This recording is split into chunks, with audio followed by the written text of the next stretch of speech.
What's going on, guys? JSGC here, back again for another Manchester City live watch-along. As today we're going to be covering the final game of the 2024-25 season in the Premier League. It's Fulham v Manchester City at Craven Cottage. Manchester City still needing a further 1 point to secure Champions League football for next season. So Manchester City do still have work to do this afternoon to secure that. A win today for Manchester City would also mean that Manchester City secure third place in the Premier League. With the goal difference, it's going to be very difficult, along with favours needed for us to finish second. So very much just focused on trying to finish third and trying to secure Champions League football for next season, and hopefully in around 2 and a bit hours time we'll all be sat here happy that the season's come to an end, happy that we've secured Champions League football, and we can move on from this sorry season and start looking towards next season instead. So, before I do crack on with this live watch along, make sure, like always, if you are enjoying the content, then do subscribe to my channel. It is free to subscribe, less than 700 subs away from my aim of 44,000 subscribers, so any help towards that would be much appreciated. Also, don't forget social media links, they're in the description if you want to go and follow me on my Twitter, Instagram and TikTok. Email also in the description too, if you want to hit me up for any sponsorships for any videos or any general business inquiries.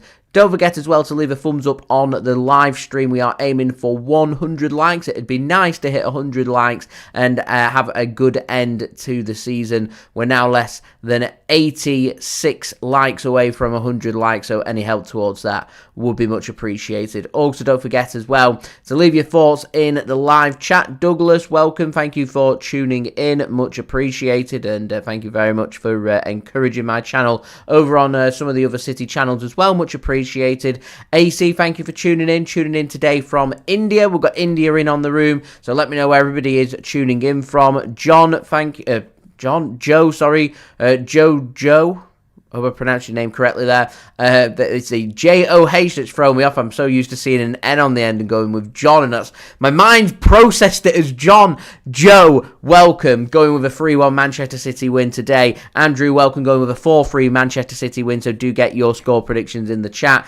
Anthony, thanks for tuning in. Says, come on City, let's get a routine win. Not asking for too much, am I? Of course not. All we want is a routine win. A solid 2-0 win for Man City today, and we're done and dusted, and we can move on from there. Adrian, thank you for tuning in. Says, Grealish and McAtee not even in the squad, both on the way out. I'm going to echo that sentiment and say that's exactly what I think is going to happen. Grealish isn't in the squad, as far as I'm aware. Not injured. It's been dropped. He's going to be leaving this summer. James McAtee, not really getting a look in since the Cup final. Again, contract's up. No contract renewal talks in place.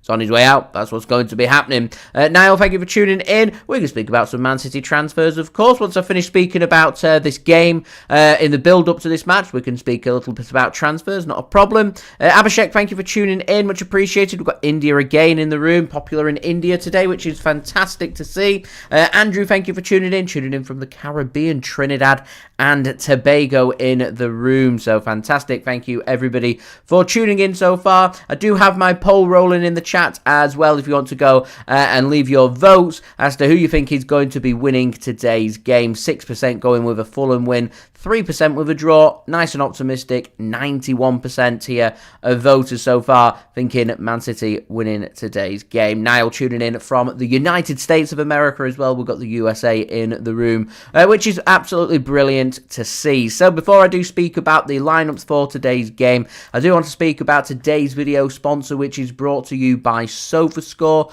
SofaScore are going to keep you guys up to date with all the latest football scores from around the grounds. They're going to keep you guys up to date with all the latest match information, along with the latest statistics, team news, and so much more. Not just limited to football, it's got you guys covered for all the sports that you love to follow, all in one place, all in one app. It's a free app to download, very highly rated, and anyone that does download using my link in the description, or the QR code on screen, or the link in the live chat, does help to support the future content created here on my channel. I do have my promo video, which I'm going to roll for you guys right now, and then we'll speak about the team news in 20 seconds.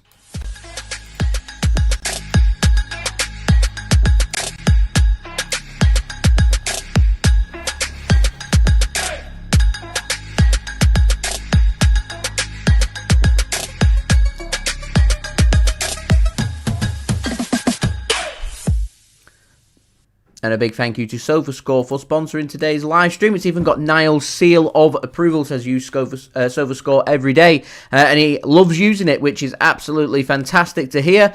I'm going to be using SofaScore right now. I particularly like that it keeps you up to date with all the other scores. There's so many apps here, in particular in the UK, where the apps keep you up to date with just one sport. And you've got to download several apps to cover the different sports. And it can be a little annoying, so it's great that if I want to keep up to date with the latest cricket scores, if I'm following my team Lancashire, I can do so through SofaScore. I want to keep up to date with what's happening in the rugby or in the darts. You've got the Premier League of darts happening right now in the UK, baseball, Formula 1. It's got everything that's covered on there if you want to go and check it out. So yeah, that'd be much appreciated. Ethan, welcome. Thank you for tuning in. Do I reckon we'll get the Here We Go by next week for Tijani Reinders? I don't think we'll get the Here We Go from Fabron next week. I do think we'll get the agreements in place, and I think he may put something along the lines of Here We Go soon. I don't think it will come next week. I think you'll get the Here We Go maybe the week after, and I think City will be battling to try and get the transfer sorted in the first week of the window, so the first week of June, and I'm hoping that City can get things sorted. As Andrew says, it is close, so we're not too far off in evaluation, and City are sending a small delegation out to Italy to get the transfer sorted and an agreement in place this week. So hopefully we can get that sorted, and of course I'll keep you up to date with my Man City transfer updates over the coming week, and of course going daily from June 1st for you guys to enjoy. Ethan says Morgan Gibbs White rumours also gone a little quiet. It has. I think City are just turning their attention towards Reinders. Obviously the beginning of the month, I think City were just keeping their eye on Florian Wirtz. It's not ended up happening for Man City. It's looking like it's probably going to happen for Liverpool instead, and that's something that we have to deal with and move on from. It is what it is. There's not much else we can do. If a player don't want to play for Man City, then a player doesn't want to play for Man City. It's as far as it goes. So yeah, it is what it is. I imagine they'll probably want to get Reinders sorted, and we get the opening of the summer transfer window again in the third week of June. Man City will be stepping up their talks to try and bring Morgan Gibbs White in. More than likely, probably looking at, I reckon, sometime either end of June into July, sometime for that one. If I was to put my predictions onto that one. Abhishek, thank you for tuning in, much appreciated. Ethan, I can't wait to be doing the daily transfer updates as well. So hopefully it'll be a good one, of course. So we're seeing lots of rumours coming in about Rodrigo, which I will be addressing in my next transfer update for you guys to enjoy. Now, I've not really heard much about Xavi Simons, so I'm not too sure. What I will say is it's really interesting that Grealish left out of today's team, and of course Grealish looking like he's not going to be playing for Man City does open up the spot for a winger, but as I've pointed towards in my transfer updates, when you've got homegrown English players playing for the club, leaving the club, so Kyle Walker, Calvin Phillips, Jack Grealish, they need replacing. We need homegrown players, and the only homegrown player that I'm aware that City are getting linked with right now is Morgan Gibbs White, which means we would need to go out and bring in at least another top homegrown talent, whether that be either a goalkeeper if a goalkeeper leaves, or one of the fullbacks at right back or left back, or a winger or a central midfielder. Someone has to be homegrown, so we will see. Anyway, let's speak about today's game then, because we've got a job to do. Our transition into the summer transfer window becomes much easier if Man City can get a result today, and the permutations are very easy for Man City. Pick up a point, we're in the Champions League. Win today, we secure third. We can lose today and rely on favours from other teams. We don't want to do that, but we will be keeping an eye on the other scores as well, including that of Nottingham Forest taking on Chelsea. We'll also keep an eye on the other games, including Newcastle Newcastle taking on Everton, and also Manchester United taking on Aston Villa are the games that affect Manchester City today. So, having a look then at the Fulham team, lining up with a 4-2-3-1 formation, lining up with Leno in goal. Tete goes on the right-hand side, Antonee Robinson goes on the left-hand side. It's Andersen and Cuenca that start as the two centre-backs. So there we are. Into midfield, you've got Kearney, captain in Fulham today, along with Lukic and Piera. They've gone with Adama Traore on the right wing. Harry Wilson given the nod on the left wing, and Raul Jimenez starts up top. Fulham led by manager Marco Silva, a fantastic manager, doing a fantastic job with Fulham as well. Looking at the bench for Fulham today, they've got Bender, Bassi, King, Sessegnon, Burge, Smith Rowe, Iwobi, Willian, and Carlos Vinicius. So lots of really good options from the bench for Fulham today. Surprised that they've left Alex Iwobi out of the team. I'm surprised they've left Sander Burge out of the team. I'm surprised that they've left Emile Smith Rowe out of the team as well. So some big calls made by Fulham. Obviously, Fulham will be motivated. They'll want to try and cause an upset and beat Manchester City today. So it's up to City to turn up, play a really good game. I think we can score first. I'm hoping that Fulham will go into holiday mode, because the players will, most of them anyway, will go onto holiday after this. So the flip-flops will be on, sunglasses will go on, and they just won't be that bothered, is what I'm hoping for. So if ever there's been a time for City to go out and score a couple of goals early on, today is that game, and that would very much help. Now for Man City, lining up with a 4-2-3-1 formation as well, lining up with Ederson in goal. It's Matheus Nunes. It's the same backline as we went with in our last game against Bournemouth. So Matheus Nunes on the right-hand side, Josko Gvardiol starts on the left-hand side. Captain Ruben Dias with Manuel Akanji. It does mean that Nico O'Reilly does miss out once more. Into midfield, Nico Gonzalez in for the suspended Mateo Kovacic. He's also got supporting him Ilkay Gundogan. We're going to have Bernardo Silva drifting into the centre, who's also covering on the right wing. Omar Marmoush playing behind striker Erling Haaland, and it is Jeremy Doku given the nod on the left wing for Man City today. On the bench for City is Stefan Ortega-Moreno, Nathan Ake, Rico Lewis, Rodri, Savinho, Kevin De Bruyne, Claudio Echeverri, Nico O'Reilly, and Phil Foden. Fantastic to see Echeverri once more in the squad for Manchester City today. As we've said before, James McAtee left out. We're seeing, of course, Jack Grealish left out as well. Really big blows for them. I'm expecting them to be off in the summer. It'll be interesting to see what the future holds for Claudio Echeverri headed into the summer. We're going to loan him out. We're going to keep him. What's going to happen? I'm not too sure. Also fantastic to see Rodri in the squad once more, and I imagine he'll be in line to get some more minutes after getting some minutes and a return against AFC Bournemouth. We may see Phil Foden come off the bench. I'm hoping we'll see some of Nico O'Reilly as well. I'd like to see him start. As Niall says, why we're not seeing him, I don't know. I would. If I was manager, he looks quality. He'd be on the pitch.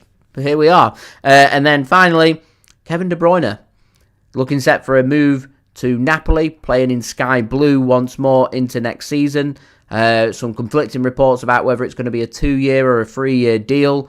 What we do know is Kevin De Bruyne will be playing his last ever game today for Manchester City, and I want you to really absorb that one in, because it makes me quite emotional. A player that's been here for a long, long time. He has been a brilliant servant to Manchester City. He has been a high-quality player, a modern-day club legend at Manchester City. He's one of the very best players Man City have ever had. For me, he's the best midfielder that Man City have ever had. He's one of the best, if not the best midfielder the Premier League's ever seen. And today, May 25th, 2025, very much marks the end of an era, a sad day, the end of Kevin De Bruyne playing for Man City and in the Premier League as well. He will get some minutes. He'll get some minutes today. I'll guarantee you of that one. So it's not a case where he's not going to ever play for us ever again. He will play. We will see some minutes from him, and I'm hoping that maybe he might just go out and score one more goal or grab one more assist, which would be, I think, a perfect send-off for Kevin De Bruyne. Now, just having a look at the match information for today's game. Today's game, of course, taking place at Craven Cottage in West London for Premier League match day number 38, the final game of the Premier League season. We've got Andy Madley with the whistle in his mouth today. Averages 0.11 red cards per game, so that's 1 in every 10 games he gives a red card to a player. Does average 3 yellow cards per game, an average of 3.11 yellow cards per game, and he's the man in charge for today's game. In terms of the last 6 games, we're looking at the most informed side in the Premier League. Manchester City here looking to try and get the job done and secure a spot in the Champions League for next season. Just going to leave my vote on SofaScore, over 82,000 votes, 79% thinking a City win. I'm going a 2-1 City win today. 11% going with a draw and 10% going 10% going with a draw and 11% going with a Fulham victory. Manchester City currently sit in 3rd place, 3 points behind Arsenal. We've got 8 worse goal difference, so we'd need a goal swing of 8. Arsenal to lose away against Southampton. Let's say they lose by 2-0. Man City would need to win by 6 here at Craven Cottage to overtake Arsenal. Very unlikely. It's not going to happen. So best case scenario here is Man City finish 3rd. We're 2 points clear of Newcastle. They're at home to Everton. They currently sit in 4th place. In 5th place, you've got Chelsea. They're 2 points behind City. They're taking on Nottingham Forest away from home in what's looking like potentially a straight shootout, winner takes all, getting into the Champions League. But for that to be the case, it would need some points dropped for either Man City, Newcastle, or Aston Villa. Aston Villa currently the team in 6th place, the worst goal difference of all the teams around them. They are 2 points behind Man City as well, and for Man City to draw this game, it would need a huge goal swing of 15 goals. So it means that Man City draw this game, it would need Aston Villa to win by 15 goals at Old Trafford, which, as funny as that would be, as I stated in my preview, I'd prefer for it to finish 14-0 rather than 15-0 if we are not to win this game. The situation here is very clear for City though. Win this game, we're in the Champions League, we finish 3rd, and we move on to next season. Nottingham Forest also got a chance of getting Champions League football, and all these results today do have a huge impact about what is going to happen come the summer transfer window. There is the potential of Brighton. They're needing a point to secure 8th place, where if Nottingham Forest beat Chelsea and Aston Villa pick up points against Man United today, then Chelsea would finish 7th, and if they win the Europa Conference League, then 8th place would become a Europa Conference League spot as well. But the only 2 teams that can finish in that 8th spot are Brighton and Hove Albion and Brentford. Fulham just below them in 10th and got absolutely zero diddly squat to play for. So hopefully Man City can get the business done. My score prediction, 2-1 Manchester City. Let me know your predictions in the chat. City and Leeds channel, thank you for tuning in. Says Kevin De Bruyne not starting. Kevin De Bruyne not starting. He will come in off the bench though, so not all doom and gloom. Niall says, do I think that Tino Livramento will want to leave Newcastle if they don't get Champions League football? Possibly. I think he's more likely to leave if they don't get Champions League football than if they do. So keep an eye on what Newcastle do today. It's a very difficult transfer, very expensive transfer. Can't help but feel like Man City maybe should have struck when Tino Livramento was being linked with a move to Newcastle from Southampton. It would have been an easier transfer than what it is right now. When you've got a player playing for a top team in the same league, it becomes very difficult to attract these players to your club unless you're playing in the biggest, best competitions, and they're not. Morgan Gibbs-White, if Nottingham Forest get Champions League football for next season, becomes quite a difficult transfer for City to get done. So, yeah, we've got a job to do as far as I'm concerned. We've just got to try and seal Champions League football and move from there. Ethan says the top 5 I want is Liverpool, Arsenal, Man City, Chelsea, and Nottingham Forest. I don't think that can happen unless, and it's very unlikely to happen, so the only way that could happen is if Chelsea and Nottingham Forest draw, Newcastle lose, and Newcastle would need to lose by 9 goals to take their goal difference to worse or level with Nottingham Forest. I think Newcastle scored more goals, so it possibly might be a goal swing of 10. I don't think that's going to happen, unfortunately. I reckon the winner of that Forest-Chelsea game may get Champions League football. I think the team that's more than likely going to miss out is going to be Aston Villa. But it all depends on how they do against Man United away. Man United are not very good. And it also was very funny midweek watching them lose to Tottenham Hotspur. I thought anyway. Peter, welcome. Thank you for tuning in. Julia, welcome as well. Thank you for tuning in.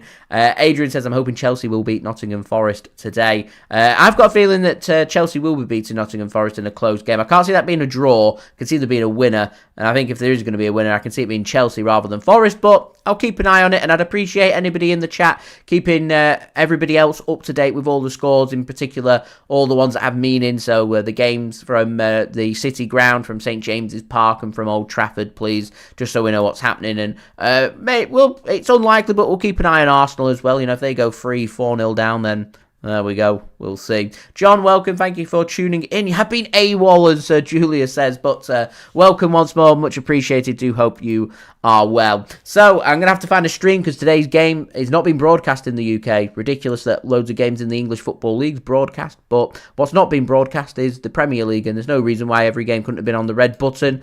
But here we are. So I'm just going to find a stream for that. So before I do, don't forget, leave a thumbs up. We're now just 13 likes away from 50 in my aim towards 100 likes for the stream. Any help towards that would be great. Also, don't forget as well to subscribe if you're new around here. It is free. And you can also go and check out today's video sponsor, which is brought to you by SofaScore.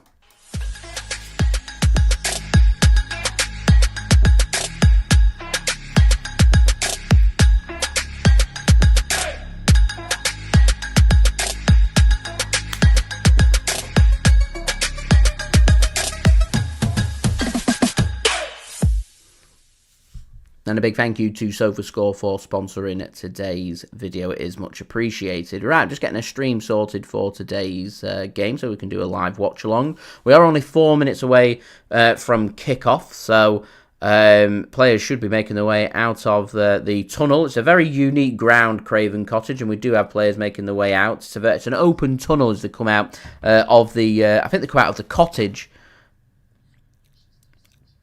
Which sits in between two stands. A very unique ground, very interesting stadium. You ever get sort of or fortunate enough to get to visit Craven Cottage, whether that be to watch Fulham against Man City or just any general Fulham game, it's a very unique ground, a very enjoyable ground. Strange, but very enjoyable. Dave, welcome, thank you for tuning in. Says, I've just seen the worst Formula 1 race of all time. Hope the football is more entertaining. Oh dear, that is not good. Not good at all. Niall says... do I think City have a good chance of being Premier League contenders next season? I think a lot for me depends on what business gets done in the summer. Liverpool are making some mad moves in the transfer window. Florian Wirtz, Milos Kerkez, Jeremy Frimpong, already Premier League champions, keeping hold of Virgil van Dijk, keeping hold of Mo Salah. Yeah, they're looking very much like the favourites. Arsenal are adding bits of quality to the team as well.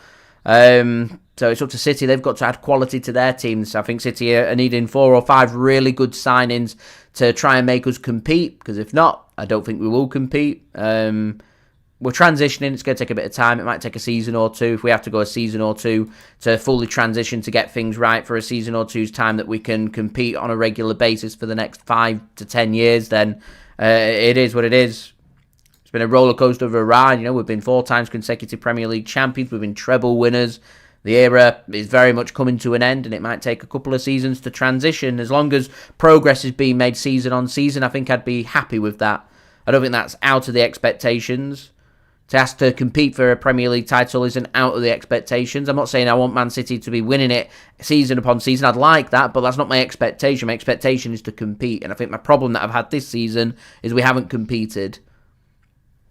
We really should have been taking... I like to take Premier League games to the penultimate game or the last game of the season, just so teams are under pressure. It's pretty low points tally, so the fact that City aren't even getting close to 80 points and, we need to win today to hit 70 points is an underwhelming season, and I'd like to think for next season, try and get into the 80 points, see if we can compete, and if we can get into the middle 80s or something, could be quite a competitive total.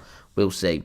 John says, it's been abroad. Hope you've had a fantastic time. Peter going with a 2-1 win for Manchester City today. Love that one.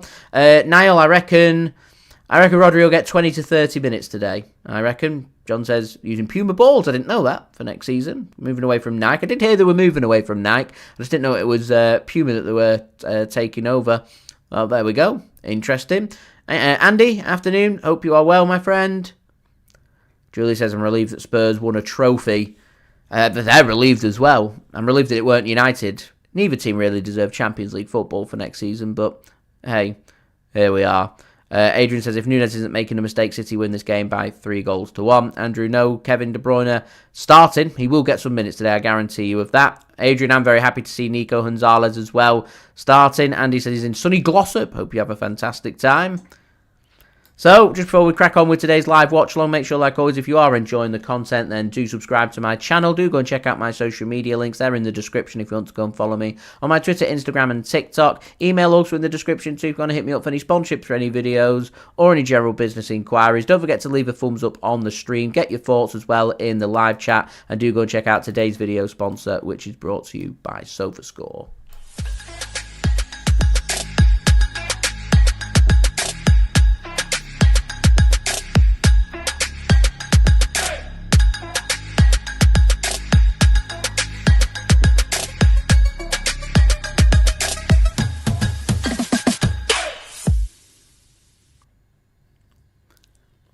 So a big thank you to SofaScore for sponsoring today's live stream. Sorry, I was just sorting out my stream. It had stopped working at the most inappropriate of time because we're literally just about to have kickoff for this game. So nice and sunny down in West London. It is pretty sunny actually up here in the northwest at the moment as well. Just a bit blustery. Don't know if it's windy down there. If it is, it might have an impact on the game. Maybe, I'm not sure. Anyway, we're ready to get this game underway. Man City are going to be attacking from right to left, playing in their home shirts, sky blue shorts, white shorts, and navy blue socks. Fulham playing in their traditional white shirts, black shorts, white socks, home shirts. Attacking from left to right. Man City attacking from right to left. And Fulham are the team that get us underway for today's game. As I said, this game isn't being broadcast live in the UK, so any of you guys watching in real time, more than likely going to be ahead of me. So there's not much I can do about it if it's not being broadcast, but I do apologise. At least we've got a stream and at least we can do a live watch along and hopefully City can get the job done. Paulo, thank you for tuning in, cheering on Man City today. And he said it's been an underwhelming season with injuries and subpar performances. It has. Hopefully we can have more consistency. Having Rodri back for a full season next season and hopefully, touch wood, keep himself injury free might just be a big bonus for Man City. I do hope. John, hope you had a cracking time on your holidays. Monaco, Italy, Vienna, and then to Stockport. Which one's the odd one out there? Peter says he reckons 50 million for Jack Grealish. As Niall asks, how much do I think City could sell Jack? I've been looking. It depends who brings him in. We're looking here at a player that's under contract, I think, for another, is it 3 seasons? A homegrown player. More than likely, it's going to be a European team competing for him. So Spurs have got Champions League football. If Newcastle get Champions League football and maybe choose to move Anthony Gordon on, who has been linked with the exit door at Newcastle, if something like that happens, and I can see Jack Grealish ending up there, more than likely it'll be a loan, but I don't want it to be a loan. I think it's got to be a permanent sale. Even a move abroad could be good for Jack, help clear his head a little bit. I know Napoli have been getting linked, so it all depends on who's coming in. If it's to be a European team, I reckon we're probably looking at less than £50 million if it is. As City in a great position here, Erling Haaland looking to try and play a through ball in, I think, to Omar Marmoush, but cut off by Leno. So an early potential opportunity there for Manchester City, but too heavy of a pass coming in from Erling Haaland means this game does remain at 0-0. So I'm going to end my poll now. 88% of you guys thinking Man City are winning today. I hope you are right. I'm going 2-1 Man City win. Andy, Liverpool are getting their business done early. Wanting to try and beat the competition and have the players ready for pre-season. We'll see how long it takes for them to negotiate the deal for Florian Wirtz. Looking like he's heading to Liverpool, which is obviously a very high-quality player. A player that City were linked with. A player that weren't interested in coming to Man City in the end. And, yeah, not interested in Bayern Munich either. They can't afford him, so they're not in the race anymore. It's been a very unusual and strange transfer. Liverpool still need to agree a deal with Florian Wirtz, but we'll see. Niall, I think it's just that. I don't think Liverpool can afford a big-name striker, so I think they're going to have to settle for a second-rated striker in the hope that they'll come good. I can see them potentially going for someone like Liam Delap. £30 million. They'll score goals for them.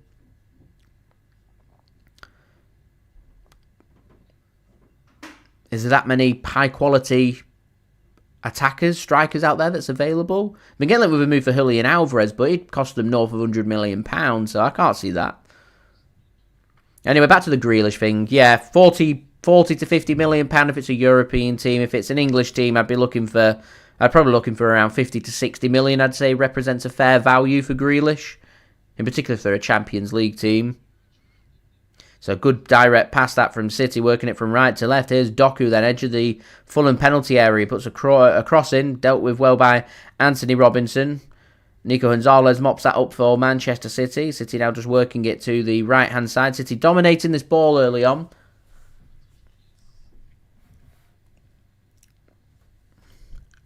On Henry Weston's medium dry organic cider. What's this? 6% drink. There we go.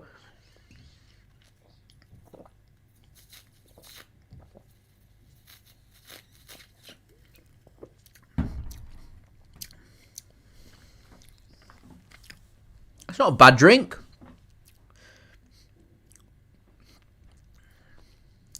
Probably should have got a glass with ice. That'd have been nice with a glass with ice rather than fresh out the bottle, but not bad. Not a bad drink. I'd probably give that. I was at a 7.1. I think I'm being generous. I was flirting between a 6.8 and a 7.1. We'll go 7.1. We'll give it the benefit of the doubt. Glass with ice might have just been a little bit above. Yeah. There we go. Anyway, throw in for Fulham.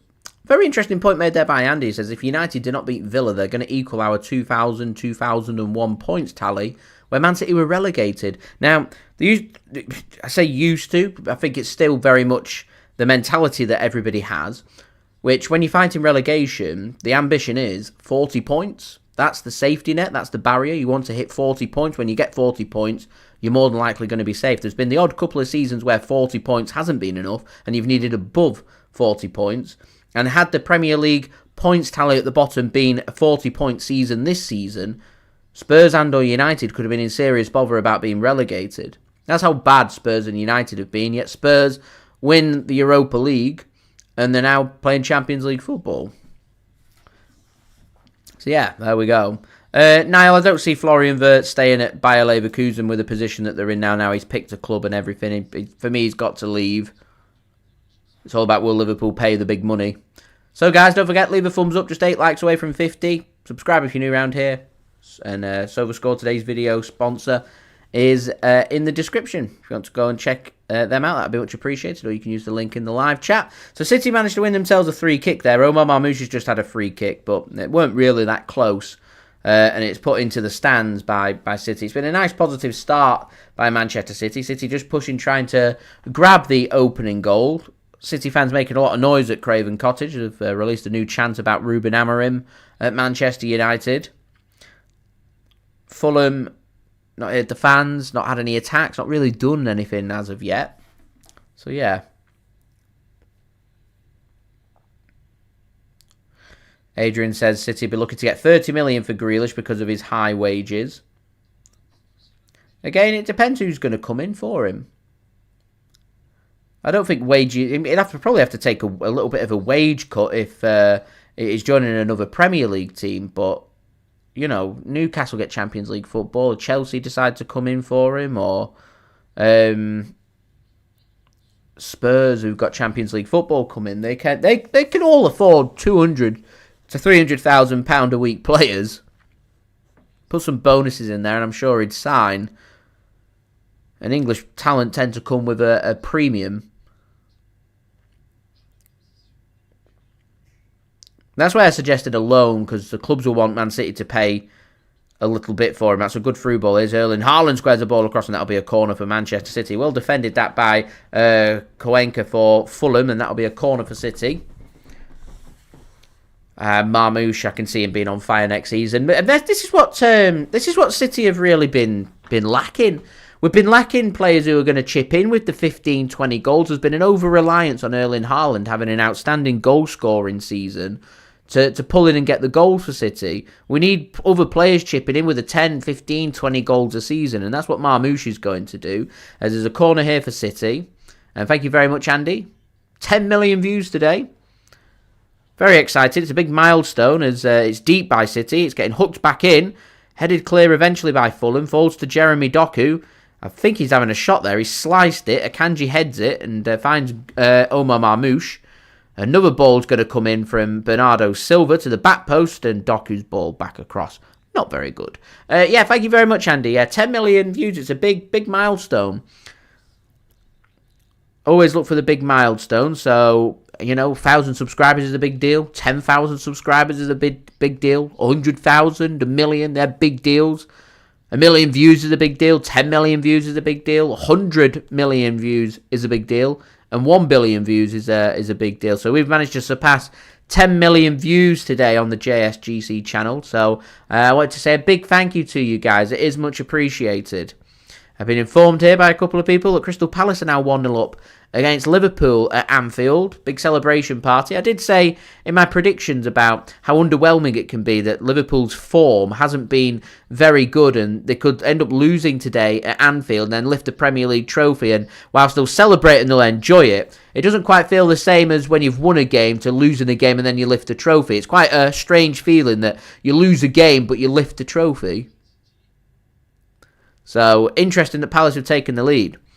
James, watching it on the streams because it's not available in the UK, unfortunately. As City are getting a lot of the ball here. Lots of hopeful balls into the box. Fulham's defenders more than a match in the first 10 minutes or so here at Craven Cottage. So it does remain Fulham 0, Manchester City 0. Peter, thank you very much. Yeah, we're now 6 likes away from 50. Any help towards that would be great.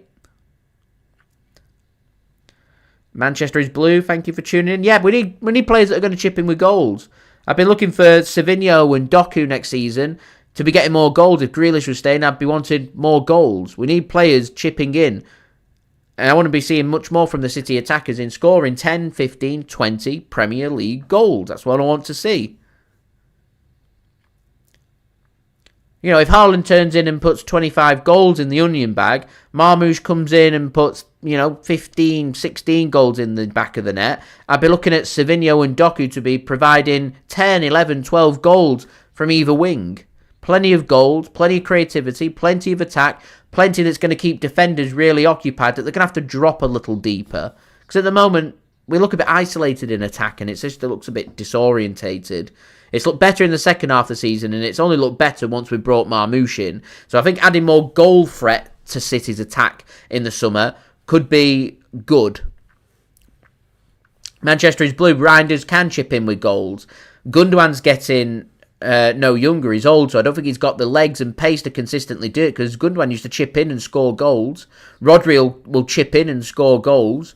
I think City need a good, high-quality winger. So I've been getting linked with Rodrigo from Real Madrid. It'd be a player that would come in that, I can guarantee would, as long as he finds some form and City can find a way to link up with him and get the best out of him, he's another player that would get 10, 15 Premier League goals in a season. So that's what we've got to be looking for. I think City have been a bit too pedestrian at times this season, a bit too slow, too sideways, not direct enough, not quick enough, not chancing their arm enough, and ultimately suffered because of it, in particular over the last couple of weeks where we've drawn a couple of blanks. This is good from Man City now into a great position.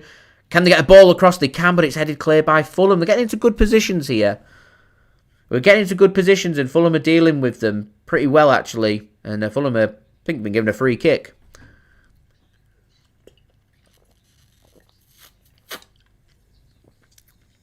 Apologies, referee's not given a free kick. It looked like he was pointing in the direction of the Man City goal and a free kick had been given.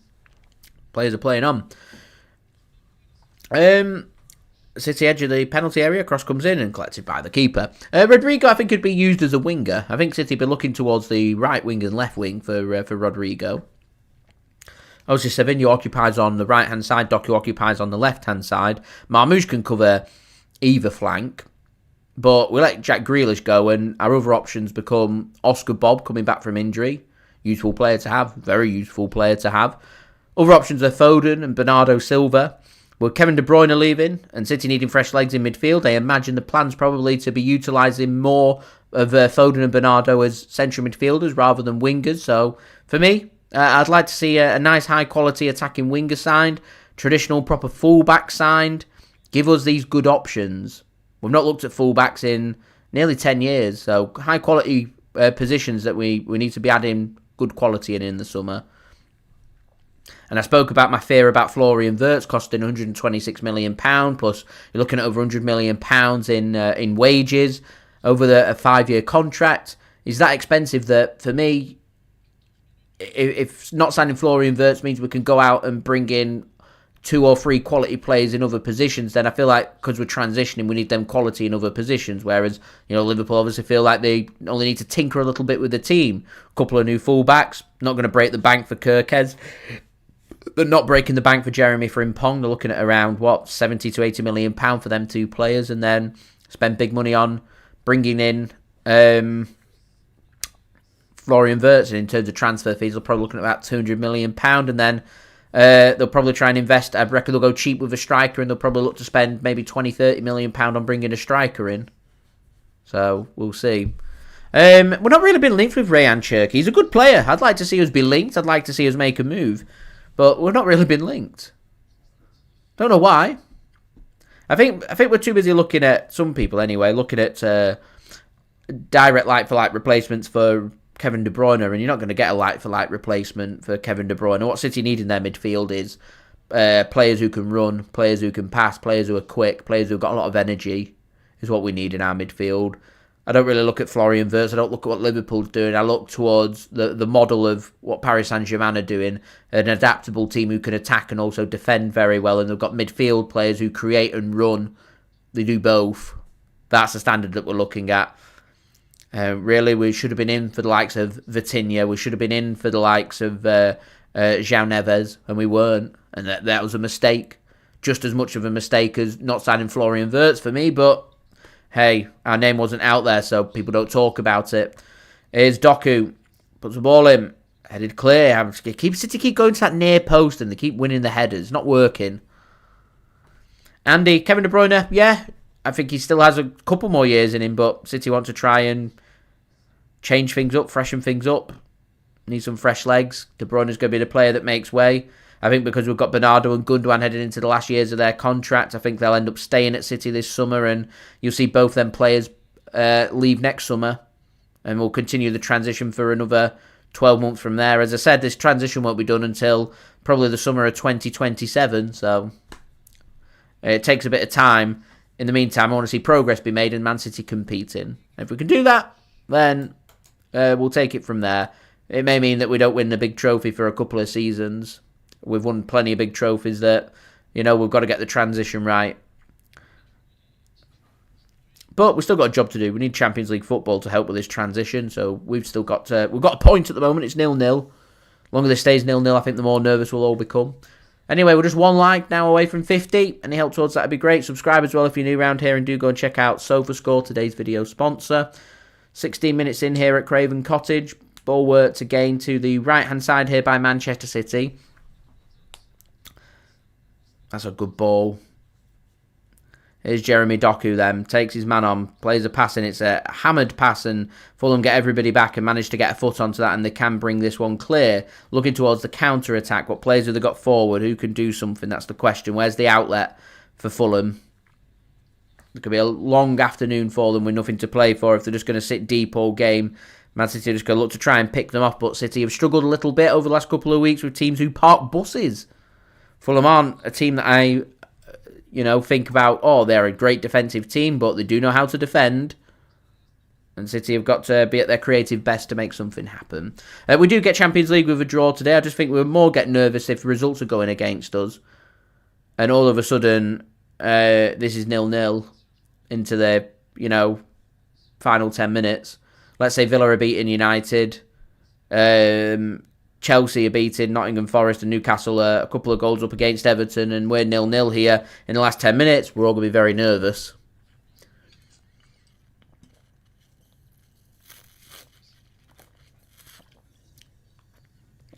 This can easily go south for City today. Got to be wary of it. So we're just going out and attacking and scoring some goals. I was hoping we'd get an early goal to settle us all down, but we're here nearly 20 minutes in, 0-0. And there's not been that many shots to test Leno either. Has there been any shots? A couple of block shots. Nothing's tested Leno, though. John, thoughts on the 2025-2026 kits? Home shirt, the sash. I don't mind it. I think it looks better than this season's home shirt for me. Awaiting official clarification on the away kit and third kit. I think I prefer this season's away kit to the rumoured away kit for next season. That's a good tackle from City. Good interception. I think it was it Bernardo, I think, made the interception. Good work from City. Peter, what's the shirt like? Good? Bad? You had any other recent shirts? How does it compare? Let me know. The draw at Southampton, it was a very costly result for City. We could have had Arsenal under some serious pressure for second place if we'd won that game as well, as my streams just stopped working, so just bear with me. Adrian says Spurs 1-0 up against Brighton. Surprisingly, I thought Spurs might be a bit hungover from winning the Europa League. Here we are. Brighton needing a win if they want in Europa Conference League football or a chance of Europa Conference League football. Right, stream's back in. Let me just make sure the timings are correct. Yeah, we're near enough there.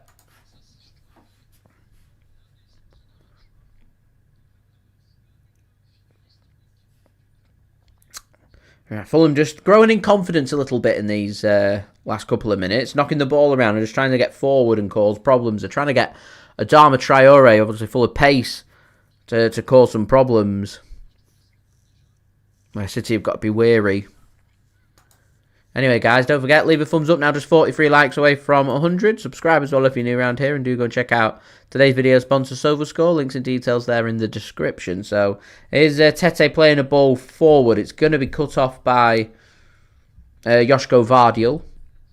And this will mean Man City coming forward now through Manuel Akanji. He's going to work it across to his centre-back partner, Ruben Dias. And Man City will look to just push forward from here at the moment.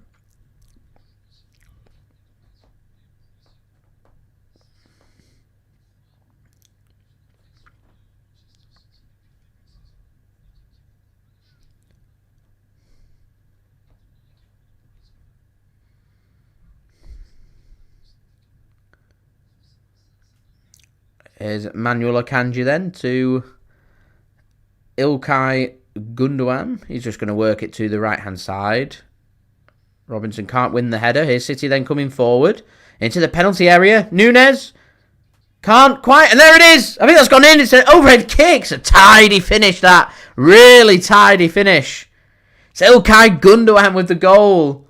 A really tidy finish, that, from Gundogan. In off the underside of the crossbar. That's a much needed goal for City. Really a much needed goal. Good tidy finish though. Was it Marmoush or Matheus Nunes that burst forward there? Let's have a look.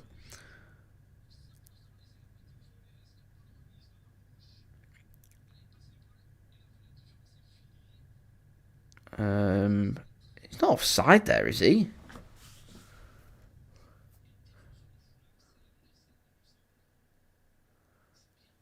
I think it's Matheus Nunes then that got forward, showcasing his pace.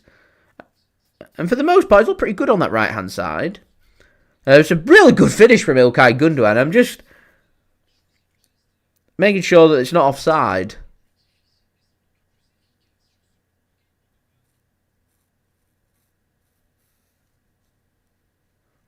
It's just that the kick looks in, he looks slightly ahead of Andersen, that's all. See if they kick off or if VAR have a look at this. It looked tight. I'm surprised if VAR don't look at this.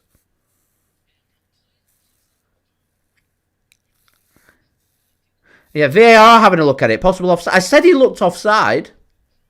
I said it looked tight. Right. That's why I've not changed the score, because I said it looked tight.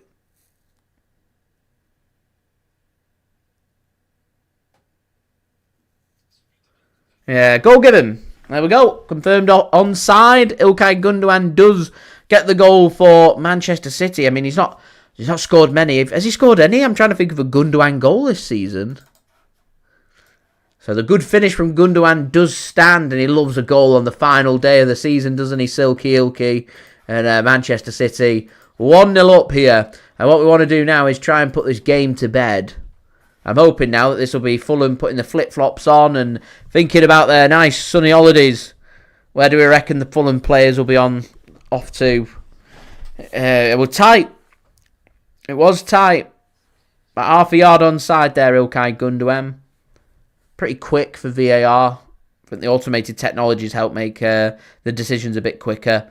So Man City with the 3 points at the moment in the live league table, keeps us third, on to 71 points, into the 70 points, and as it stands, Champions League football for next season. So, whew, good stuff, good stuff.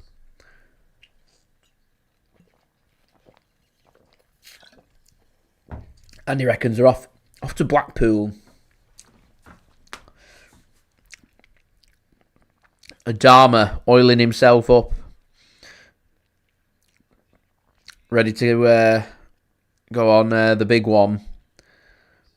That should be cut off by City and is.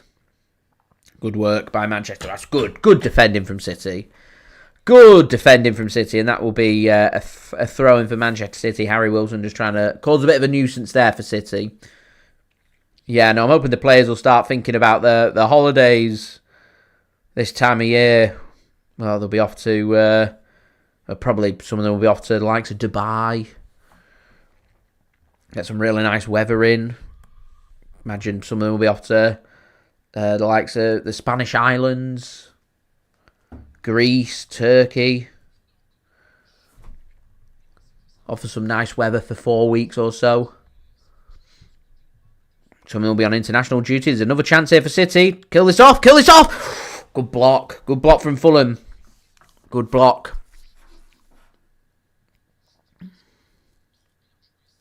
Adrian says, I like VAR. I like debates. He says, Wenger's suggestion, if a striker's whole body should be offside rather than just a toe, arm or leg. I think for me, everything comes down to the on-field decision. Give a little more power to the officials on the pitch. Like they get in cricket, benefit of the doubt, LBW. Umpire's call sometimes it falls to. Sometimes it's a really tight call. The decision will come up in orange and they will say, we'll go on the umpire's call. And it should be the same with offsides. If it's a tight call, an arm, a toe, a knee or something, on-field decision. If the goal's been given, the decision stands. If the goal hasn't been given, the benefit of doubt comes away. And it stays with what's happened on field. As Fulham have a shot, good block. Rebound, good block again from Manchester City. Sorry, the screen's so small, I'm struggling to see the players. Rain, welcome, thank you for tuning in. Niall says, if the Reinders deal falls through, who do I think City will have a look at instead? It's a good question.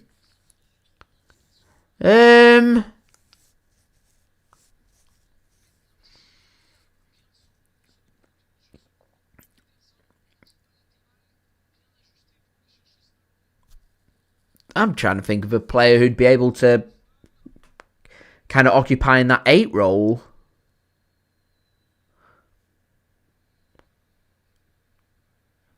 I'm not sure. I don't think City could afford for it to fall through, to be honest. He's a quality player. He's been one of the best players in Serie A, in particular in midfield. So I thought City would be doing all they can to try and make that transfer happen. And Anita, thanks for tuning in. John, we all feel like laughing at Man United. Peter says he's off to Corfu with lads, 4 days for 4 days in 5 weeks, then a week with his wife in Gran Canaria in August. So he'll have a fantastic time. Nice bit of sunshine.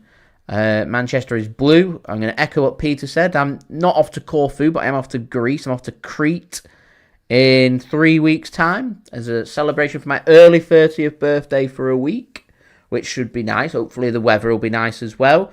My daily transfer updates won't be affected by the trip. I'll be doing my daily transfer updates from for a week, every single day from Crete for you guys to enjoy. And then when the season gets back underway in September, I'm back off to the United States for a week. And I'm off to the wonderful state of Illinois. I'll be going to Chicago for a week, so looking forward to that. Should be good. Philip, thanks for tuning in. Much appreciated. Adrian, Xavi Simons is still an option. He's quite versatile as well. Play either flank, play right wing, play through the centre as well. Good player. City, of course, having a good look at Tino Livramento, but unless Newcastle don't get Champions League football today, I just can't see how City make that transfer work, as that's a good block from Fulham, and that'll be a corner for Manchester City. Today's goal scored by Ilkay Gundogan, Man City 1-0 up. Overhead kick. As we're now 39 likes away from 100. Any help towards that would be much appreciated. Subscribe as well if you're new around here. And do go and check out today's video sponsor, SofaScore. Links and details there in the description. Niall, yeah, some reports were coming out from the UK. I think it was from The Sun saying Kobbie Mainoo could be leaving United.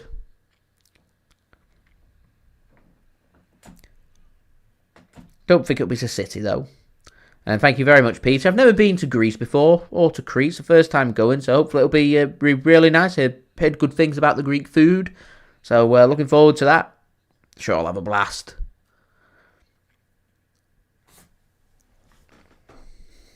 I'm hoping it'll warm up. It's like 21 to 24 there for the next week or so. I'm hoping... I like high 20s, like a 27, 28, 29 degrees. I mean, if you start getting like north of 30, it gets a bit hot. I know in times in Greece it can get really hot. They have bad fires and things caused by the heat. Sometimes it can go very, very dry. Like it's not uncommon to be high 30s into the 40s there. So there we go. Well, Peter, I'm wishing you a very happy birthday on Wednesday. 38, as I always say, you're as old as you feel. Niall, yeah, the Cambiasso things have cooled down. I think City are concerned about the injuries that he's picked up. He's injured again at the moment. So Fulham seem to have grown into this game since going a goal behind. Starting to be a bit more expressive, so it's important here City just sit tight and sit with it and just try and keep Fulham at bay, patient, and then push forward from there. That's well cut off by Ederson, and that'll be I was going to say a goal kick. It's not a goal kick. He'll just roll it out. Tammy, thanks very much for tuning in. Much appreciated. And Manchester is blue. I'm not going to say the company and the exact job role, but I work on computers and in pharmaceutical stuff. So yeah, is what I do at the moment. It's all right. I get paid. Can work from home. Don't have to commute anymore. Gives me a bit more time to do my YouTube stuff as well. In particular, very useful the transfer updates. Oh, that's a great ball. Traore's been set through, and it's a heavy touch from Traore, and Ederson can intercept. Peter, yeah, I do a lot of work on. I have an exercise back trying to lose some weight. Managed to lose 3 pounds in a week. Pretty happy with that. I was just aiming to try and lose about half a stone ahead of my trip to Greece because I know I'm going to put half a stone on. So I'm trying to lose half a stone in anticipation that the half a stone goes back on. So I've managed to lose 3 pounds in a week doing relentless pedalling on the exercise bike.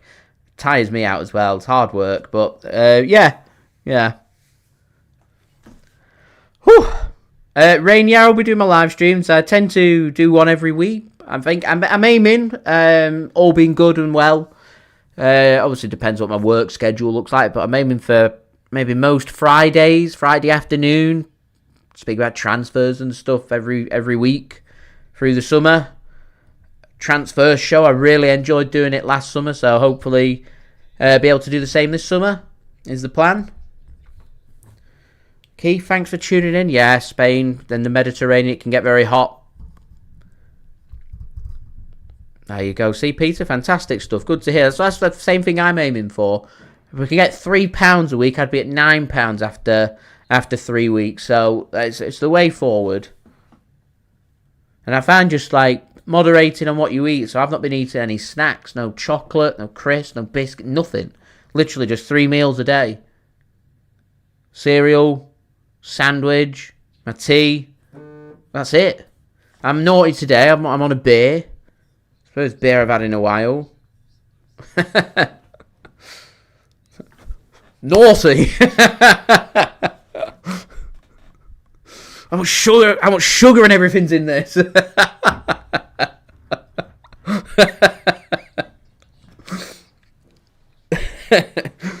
Oh man, I don't see Camavinga coming to City, no.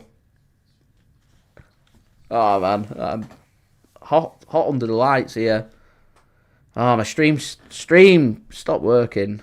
Oh no, we're back. Doku's had a shot and it's gone wide. It's gone wide. Yeah, no chocolate. No chocolate. I won't be having any chocolate now for another 3.5 weeks. I like chocolate. I've not missed it, though.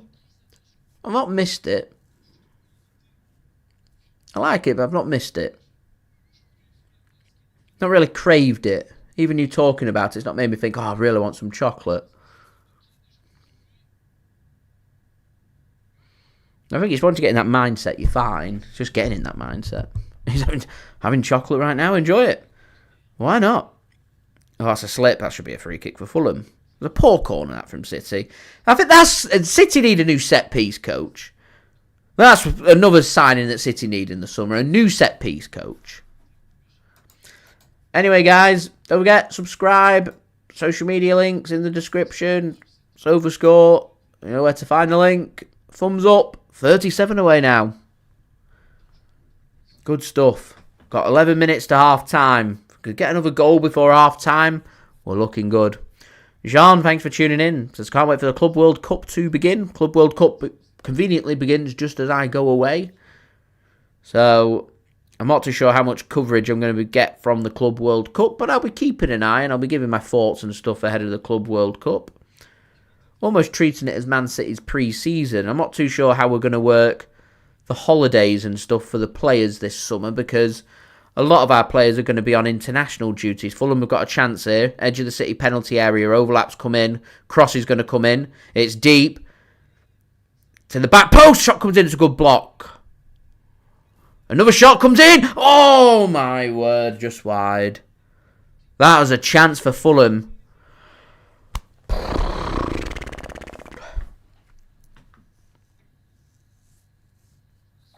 There we go. Good shot comes in. Rebound comes in. Shot goes wide. It's mightily close, that. Mightily close. John, the Club World Cup in the UK has been streamed on DAZN, and I think you can get access to it for free to be able to watch the Club World Cup. All coming from the USA ahead of the actual World Cup next summer. Doing that for preparation. PTR, they're getting close.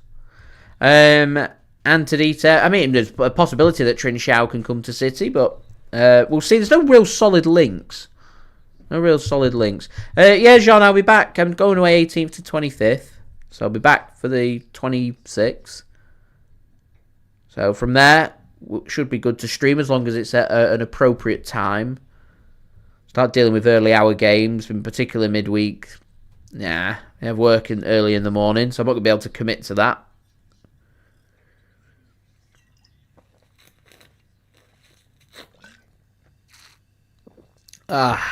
Good stuff. Right, here's Doku.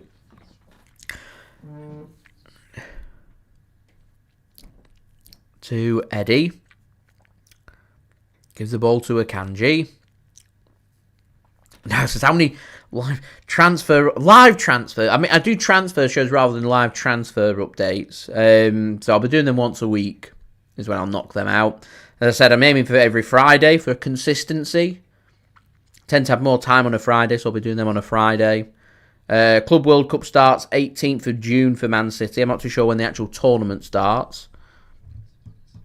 I imagine with the prize money that's available, Man City will be making it or taking it very serious. There you go, June 15th it starts. John with the information here. Thank you, John.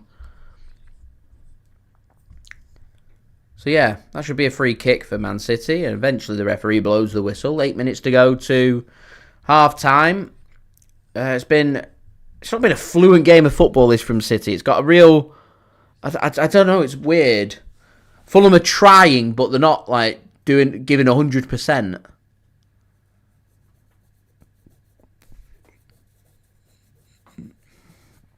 So, yeah. Here's Bernardo Silva.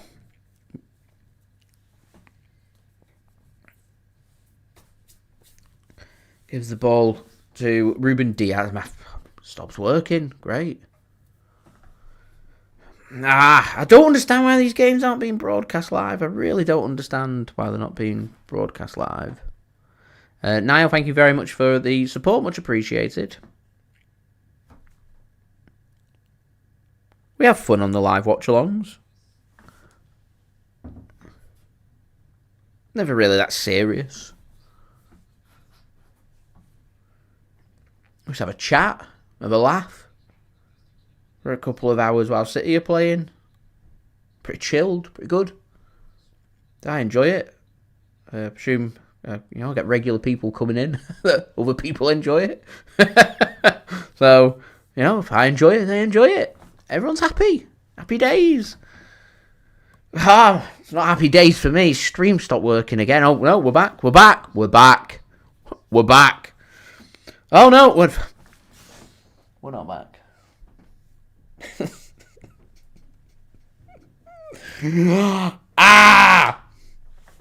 Man. I don't understand why this game's not being broadcast. I don't understand. Oh, man. Right. 1 sec. Bear with me. Oh, we're back. I don't know why the commentary's out loud. Pop the AirPod back in. There we go. Right, corner. There's a corner for Man City. I don't know how we got the corner, but we have a corner. We're not going to do anything from the corner. Set pieces are terrible. Set piece coach needs binning off, and a new set piece coach needs signing in the summer. Probably the most important bit of business that we could do actually this summer. Get a better set piece coach. What exactly do they work on all week? Set pieces. We get loads of them. We never seem to do anything from them. In fact, we've even started missing regularly from the penalty spot. So yeah. Here we are.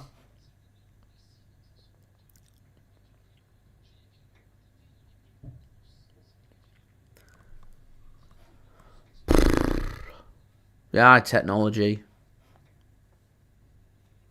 Anyway, here we go. Doku.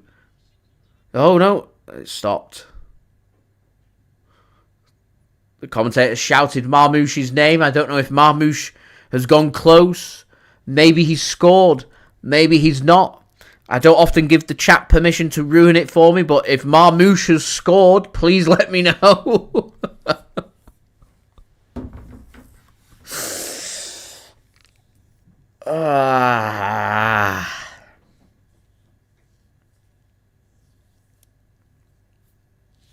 Good grief. Oh, there we go. Marmoush has not scored. It was blocked. Thank you very much. Maybe next time for Omar. I mean, it's not even refreshing now, guys. It's not even refreshing. Don't really know what I meant to do whilst the stream's not working. Do I just, make it up? Doku's on the ball. He's dribbled past his man. It's cleared at the near post. Oh, good grief. Right, we're back. We're back. 4 minutes to half-time. I've never wanted a season to end more than what I have this season. I presume there's not many goals going around in the Premier League because nobody's telling me any other scores. I've not even had a chance to look at any of the other scores. This has been one almighty boring final day so far. And we're through nearly 45 minutes. Not much going on.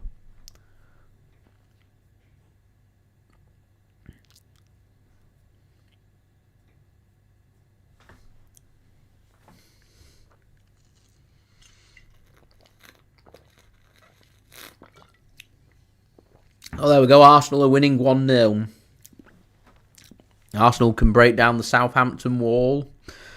It's not working.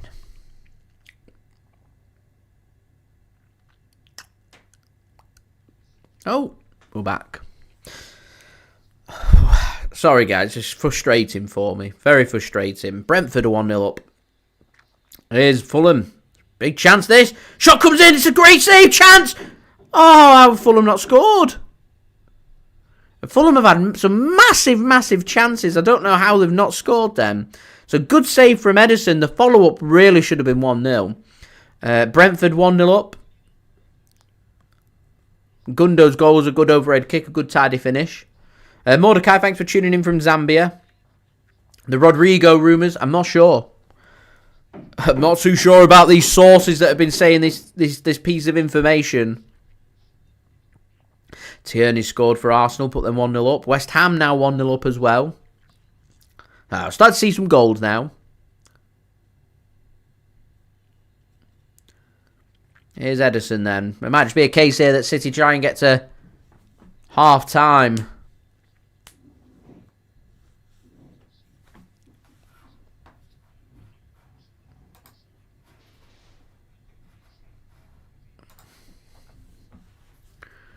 Ah, it's great feet. I think that's Nico Gonzalez. Could have played the pass through there. He's gone to the left. Here's Doku. There's a chance here for City.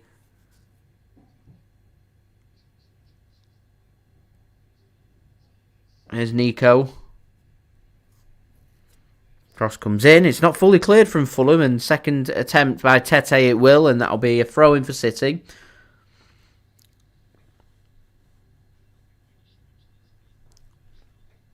It's all a bit quiet, to be honest. And indeed, about Diogo Costa at the moment.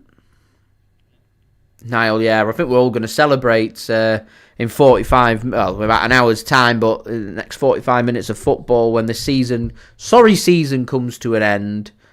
Trophyless season for City. Hopefully we can get Champions League football, move on to the next one. Here's Nunes, hooks a ball into the box, can't find Haaland, headed clear, finds a City head though. Here's Doku, has a shot, blocked well by Fulham. I think that's been the story here of the first half. Good block from Fulham, Man City trying to score a goal. Manchester is blue. Ederson's quality. I think the only problem we have with Ederson is I don't think Ederson wants to be at Man City. I think he wants to leave. So because he wants to leave, it becomes very difficult to keep hold of a player who doesn't want to be here. Just like it's very difficult to bring players in who don't want to sign for Man City. At the end of the day, you can present and do whatever to push for a transfer, but if a player doesn't want it, then the player doesn't want it. It can't happen. Same with players that we've already got. If they don't want to be here anymore, there's not much City can do about it. Regardless of how good they are. And yeah, as Marmoush has a shot and goes wide from City, we're into the first of just 1 minute. Added on here in this first half. Dave says, Villa's goalkeeper being sent off. Is that Emi Martinez? Yeah, Emi Martinez. It's final game, isn't it, for Villa as well? Sent off. That's bad news for Villa. I said before, I could see Villa being the team that misses out on Champions League football, along with Nottingham Forest, in my opinion. So, a chance there for City. Not managed to double our lead. We do get to half-time, 1-0 up though. So, half-time, things go in City's way as of right now. And all I can say is, I wish it was full-time. And we can move on with this, excuse me, sorry season. But, yeah, here we are. So, guys, don't forget, if you are enjoying the content, please do leave a thumbs up. We're aiming for 100 likes. We're now 37 likes away from 100. Any help towards that would be great. Don't forget as well to leave your thoughts in the live chat, your half-time thoughts. What do you think of the first half? Are you happy with it? I think City have been a bit lacklustre in front of goal. Lacked quality in the final third, apart from that overhead kick from Ilkay Gundogan. My fear is always City aren't going to score that goal that's needed. We've got that goal that's needed. So we've got to keep pushing to try and score another goal and probably kill this game off as well. So it's not been a bad performance from City. Fulham have looked very threatening coming forward at times. Fulham have been a bit wasteful in front of goal. There's warning signs there for City. As Peter says, I think we've been okay. Need another goal. That's where we're at right now. So yeah, they're my half-time thoughts. Do let me know yours. So we'll have a look at the statistics. We'll use today's video sponsor, SofaScore. Links and details there in the description, also in the live chat. If you want to go and check out SofaScore, I've got my 20-second promo video, which I'm going to roll right now.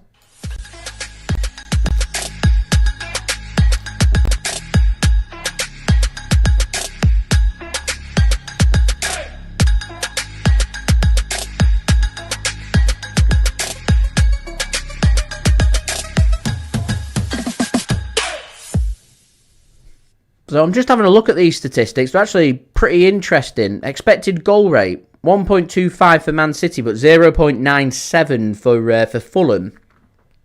Both sides have had one big opportunity each.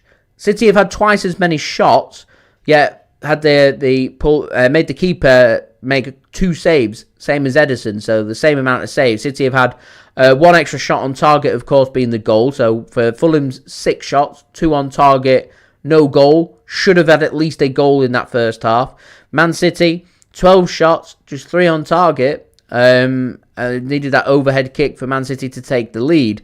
So we've not really been at our clinical best, our shooting boots. And there's been time and time again where City's shooting boots haven't been on it. And I can't sit here and say that Fulham have parked a bus or, not given Man City space. City have had opportunities. They've just been very wasteful in front of goal. And over the last maybe 2 to 3 weeks, City have been a bit wasteful in front of goal. The goals have, for the most part, dried up and they don't look confident or fluent or I don't know. I can't quite put my finger on it, and we just seem to just be limping over the line.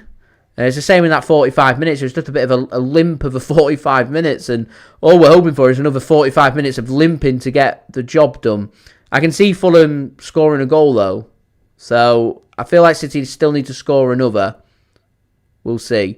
Wolf, welcome. Thank you for tuning in. Much appreciated. Tommy as well. Do I reckon we'll get Gibbs White? I reckon we'll get Gibbs White. If Forest miss out on Champions League football, a 65 million pound, I reckon will get the deal done, and I reckon you'll see Gibbs White become a Man City player.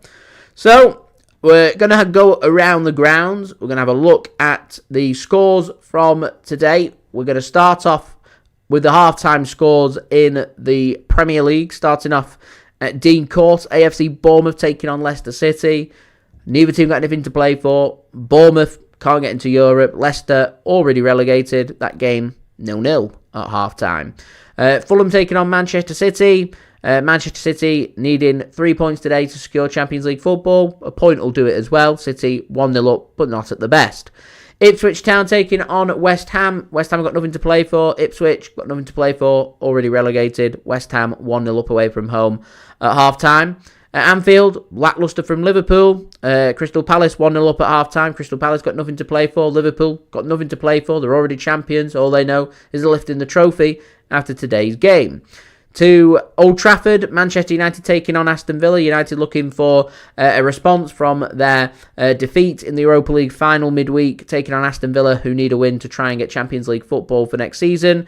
0-0, and Emi Martinez, the goalkeeper for Aston Villa, sent off, so Villa down to 10 men in Emi Martinez's final game for Aston Villa. To St James's Park, Everton keeping things nice and tight at St James's Park, and it'll be a bit of squeaky bum time really for Newcastle. The longer that stays 0-0, it becomes very dangerous.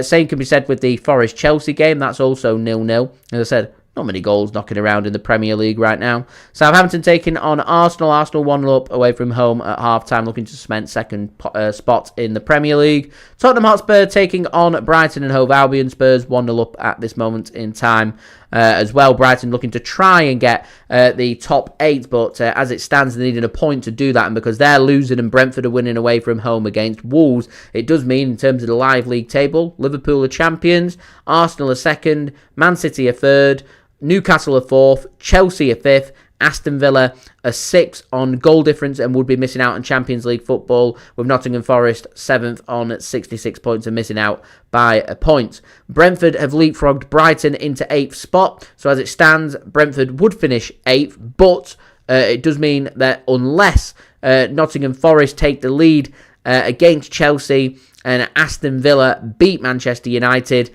then, it'll just be Nottingham Forest taking the lead against Chelsea and knock Chelsea down into 7th, and that would be a Europa Conference League spot for Brentford next season. Brighton, because they're losing, in 9th spot, dropping down from 8th and a possible Europa Conference League spot. Down from there, Palace into the top half with their 3 points that they've got at the moment against Liverpool. Bournemouth in 11th, Fulham in 12th, Everton in 13th, West Ham in 14th, Tottenham Hotspur all the way up to 15th as it stands right now, Wolves in 16th, and what's quite funny is Man United with that point will get them to the magical 40-point barrier. It's taken them 38 games to do so, and as it stands right now, Man United finishing 17th. 1 spot above the relegation zone. What a terrible season for them. Things you love to see, though. Leicester City relegated, Ipswich Town relegated, Southampton relegated, and I'm glad that Niall asked what are my thoughts on the teams that have been promoted, because we've seen Leeds United champions promoted, Burnley second place promoted back to the Premier League, and we saw yesterday Sunderland beat Sheffield United. So congratulations to Sunderland securing promotion into the Premier League, the 3 newly promoted teams, where great to see Sunderland coming back once more. I can see all 3 sides probably being relegated again. Sunderland don't have the best of squads, but great that they've managed to secure promotion. Don't think they'll have enough quality. It depends what business they do in the summer, but at the moment they don't have enough quality to stay in the Premier League, nor do Burnley, nor do Leeds. So they've got a serious summer coming up where, yeah, we'll see. Other game that's taken place in England today, you've had the League One playoff final at Wembley, where you had an all-London affair. Charlton Athletic taking on Leyton Orient. Charlton Athletic, former Premier League side, have beaten Leyton Orient by 1-0, and Charlton Athletic have secured a promotion to the Championship and 1 step away from the Premier League. In Spain, Atletico Madrid have beaten Man City's sister club Girona away from home by 4-0. Villarreal 4, Sevilla 1 in the 76th minute as well. And you've got Bilbao taking on Barcelona later on today in the final game of the season. Barcelona already champions in Spain. You got some games taking place in Syria and Napoli, already champions there. Later on today, you got Atalanta taking on Parma, Empoli taking on Hellas Verona, Lazio taking on Lecce, Torino taking on Roma, Udinese taking on Fiorentina, Venezia taking on Juventus as well. Also got a game taking place in the Netherlands today, where AZ Alkmaar are taking on FC Twente. I think it was PSV Eindhoven that won the Eredivisie. Yeah, they did. And the final game there, as well as most seasons in Europe, are all coming to an end. So, guys, don't forget, get your thoughts in the live chat about what your thoughts are at half-time, with Man City being 1 goal up here away from home, looking to secure Champions League football ahead of next season. Don't forget to leave a thumbs up on the stream, just 33 likes away from 100, so any help towards that would be great. Subscribe as well if you're new around here. Social media links are in the description if you want to go and follow me on my Twitter, Instagram and TikTok. Email also in the description too if you want to hit me up for any sponsorships for any videos or any general business inquiries. And don't forget to go and check out today's video sponsor, which is brought to you by SofaScore.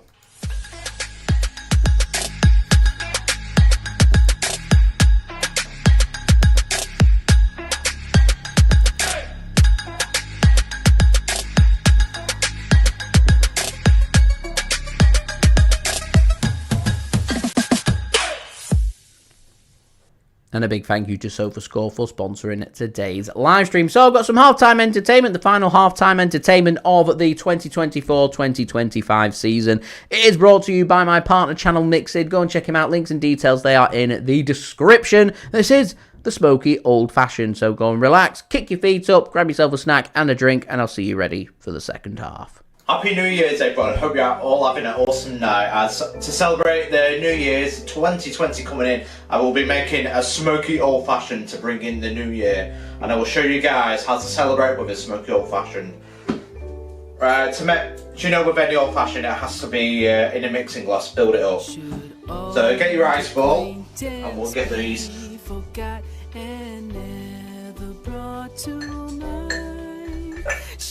Right, there we go. Right, this one's for the glass, we'll put that to one side.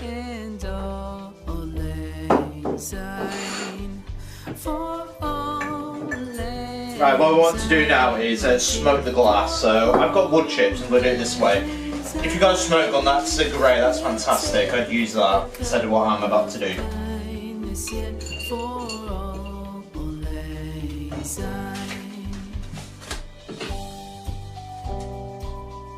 I'm using wood chips. Get your flame or your lighter, whatever you've got. There we go. Down a bit.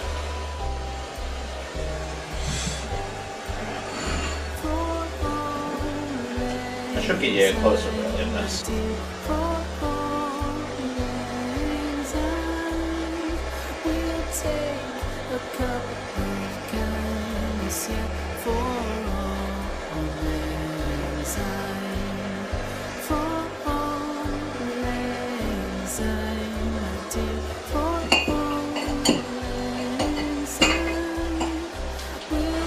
I got the flame off.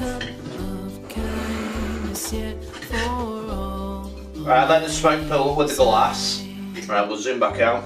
Right, get your mixing glass, put an ice ball in, and put in 2 ounces or 60ml of bourbon. I'm using Woofers, they go great with the wood chips, and you'll see why.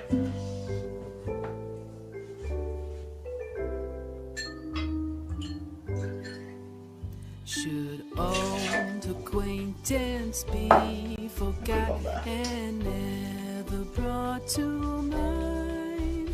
Should old acquaintance be put in 1 tablespoon of sugar.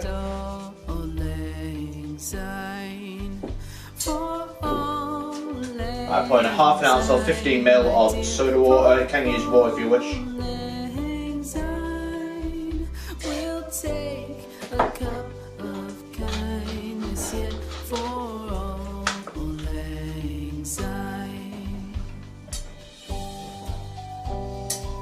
Right, and the final thing you guys want to do now is add 2 dashes of Angostura bitters.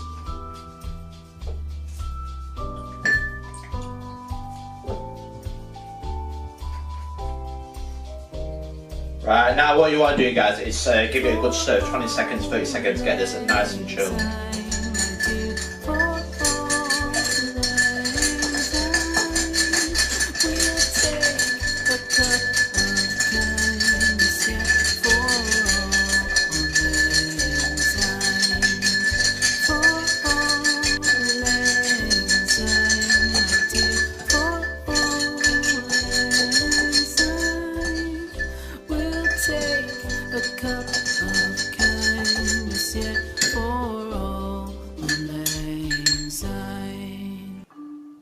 Yeah.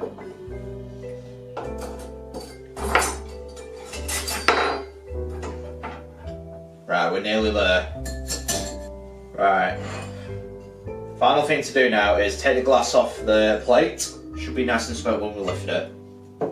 Should old acquaintance be forgot and never brought to mind? Should old acquaintance be forgot and all lang syne? For all lang syne. Now the final thing we're going to do now is garnish it with an orange slice. We'll take a cup of kindness for all lang syne. There we go, guys. One smoky old fashioned, perfect to bring in the New Year's. And that, guys, is how you make a smoky old fashioned, perfect to bring in the New Year. But I wouldn't have it any other way. It's absolutely perfect drink. But it's one of my favourites, old fashioned. What better way to do with smoky old fashioned? Just to show off a bit, and they're perfect for any party trick as well. But how does the smoky old fashioned taste? It should go perfect with the Woodford Reserve that I've used.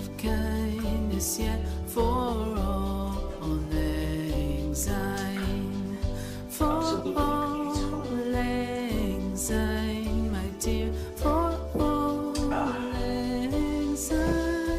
Can never ever go wrong with an old fashioned. I'd certainly recommend it to anyone. If you're not a bourbon lover, I would recommend this drink for anyone to try. Well, that, guys, is all for 2019. I hope you all have an awesome 2020 and bringing a new decade, the 2020s, not 1920s. Can you imagine going back in time to the 1920s? What an era that was. But yeah, I hope you all have an awesome New Year's Eve and also a happy New Year to everyone that watches the channel. And if you're watching this video, happy New Year's, everyone. Cheers. And also, don't forget to like and subscribe to Mixed as well. So I'm on 22 as I am on 221 subs, and you've been fantastic for 2019. So can we get 400, 500 subs next year? I don't know, but we will enjoy the content, and I wish you all the best for the new year.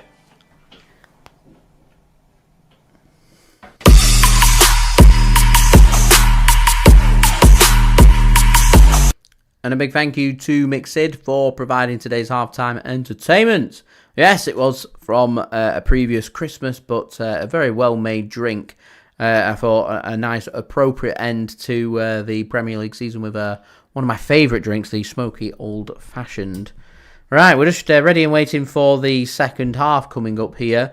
Can't be too far away, surely. I mean, game kicked off at 4. We're now 4 minutes past 5. There's only 1 minute added on in the second half.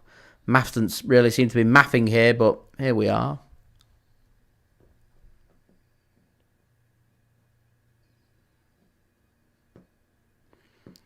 waiting for the start of the second half. In the meantime, we are now 30 likes away from 100. Any help towards that would be great.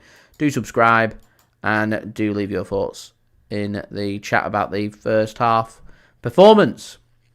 Do go check out SofaScore, today's video sponsor as well. So players making their way back out of the tunnel. Pep's ready for the second half. Still waiting for the coaches to take everything off the pitch so we can get underway. Don't really get what the hold-up is. Don't get why it's taking so long. Are they waiting for... Are you having an extended break?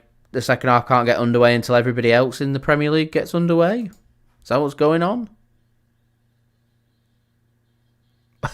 Odd.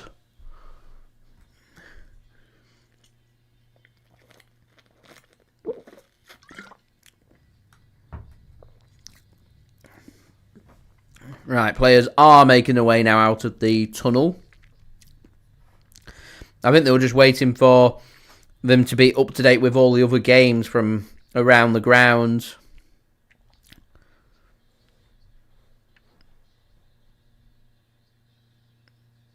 Yeah, so they've just said that the reason for the delay was all the teams that are fighting for Champions League for next season, they want them kicking off for the second half at the same time.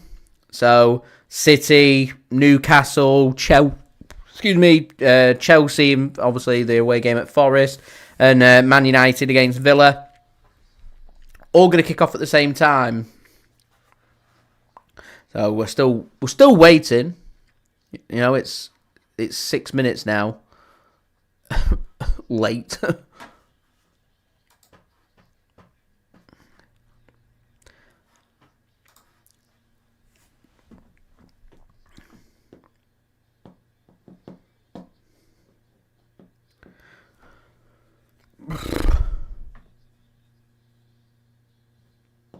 We're still waiting.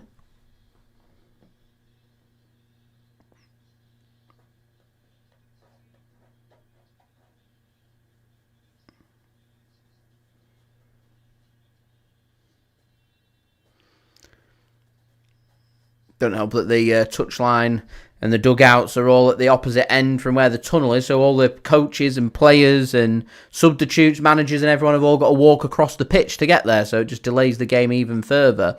We should have had kickoff 7 minutes ago.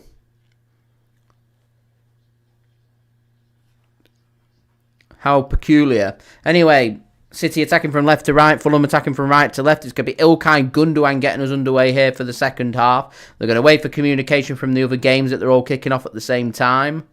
So there's no advantage for anybody else.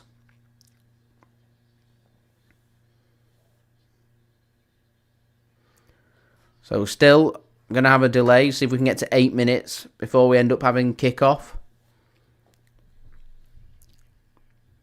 As we do eventually have kickoff. 8 minutes it took. Ridiculous. Here we are. I don't think there was any problem. We're just waiting for the other teams to kick off at the same time that can compete for a Champions League spot. As Fulham send an early ball into the box, cleared by Manchester City.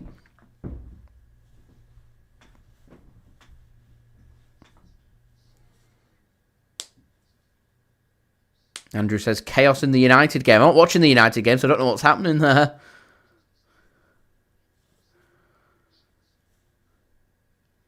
City till I die. Thank you for tuning in. Says the wind is well strong. It's mad.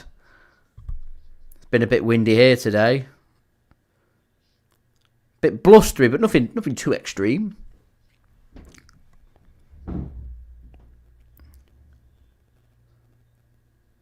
Oh, that's a good header from Haaland here, and City could be in. Here's Doku. These are the positions where they've got to make it count. Doku again just can't beat the first man, and it goes straight to the keeper. They've got to be making them positions count, and Doku, for me, has got to be doing so much more. Going back to the point I was making at the beginning of the stream about you can't have an over-reliance on Erling Haaland doing everything and scoring all the goals. The ball's been laid on a plate there for Jeremy Doku. He's got to back himself. It's got to be a shot on target at the very least.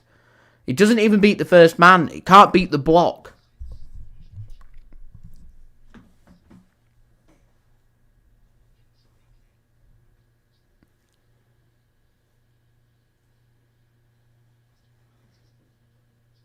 John said apparently the Man United players came onto the pitch and then the fans stormed out the stadium to not see them.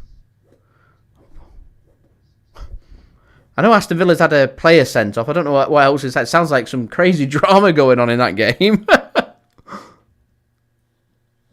Anyway, here's Jeremy Doku. Drives forward. Tete gets his foot to it, and that'll be a throw-in for Manchester City. Brighton now 1-1, equalised away at Spurs. Thank you, Niall. Yeah, no, I agree. So, I mean, Savinho's only young, so's Jeremy Doku. Give him a couple of seasons. I'm sure they'll be firing on all cylinders, but it's just been a bit frustrating this season. And Riyad Mahrez never really took much time to get going at City. You always need a couple of seasons to get going, but when it comes to wingers and wide players and attackers, got to be scoring goals, got to be grabbing assists. So Jack Grealish is on his way out. I know people have been calling into attitude and saying this and saying that and everything about Jack Grealish, and he likes to party, he likes to go out, he likes to do this and what's not. But if did all that, but he was scoring goals and grabbing assists week in, week out, he'd still be at the club. Let's face it. Same with Doku, same with Savinho as well. Got to be seeing much more from them. Got to be seeing much more. Anyway, corner here for City.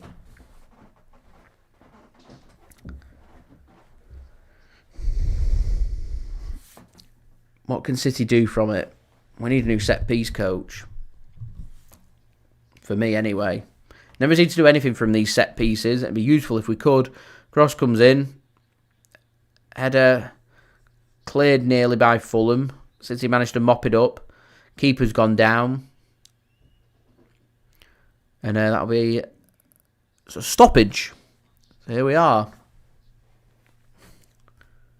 Chelsea taking the lead. Thank you, Niall.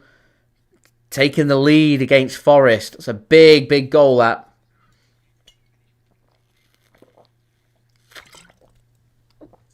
Keeper saved that with his face. Headed straight into his face. So he gets a bit of treatment for a stinger in the face. Yeah, big goal that for Chelsea. Really big goal. Newcastle will be sweating now. And they'll be really sweating if Villa grab a goal. Although they are down to 10 men. So Levy Colwill scored that goal.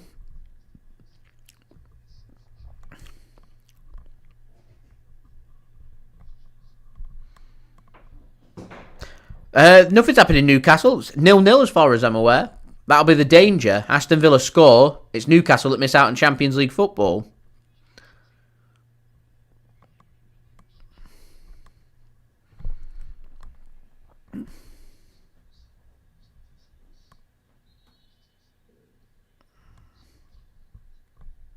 I think Man City are looking at a winger because they're losing Jack Grealish, and also I don't think Doku and Savinho have contributed enough goals and assists, so they're just looking for more direct players who are going to score and assist, pretty much. Going back to, we need players who are going to score and assist on a regular basis. You need your wingers to be scoring goals.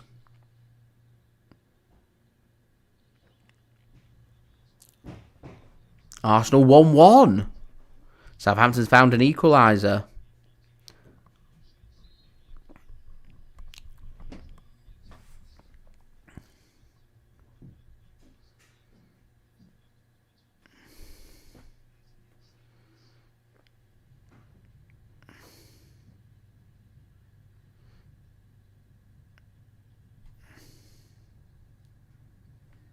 So a free kick here for Fulham. Sent upfield from Leno. Should be cleared by City and is.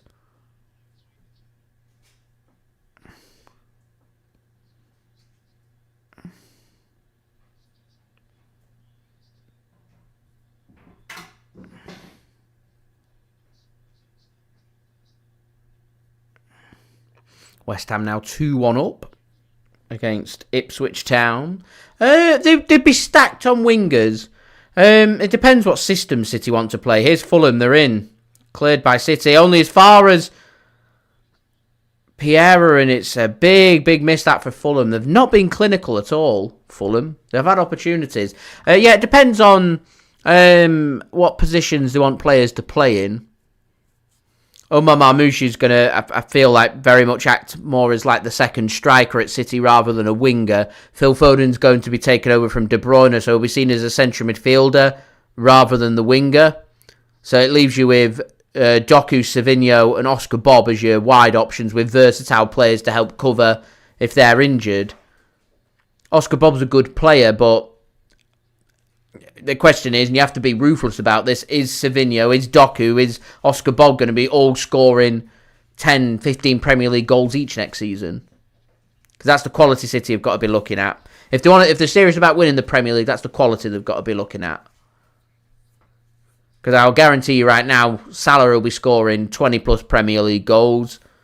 You're going to be seeing the likes of, Luis Diaz, Diogo Jota, Florian Wirtz probably all chipping in with, near enough, if not more than 10 Premier League goals each. So, yeah.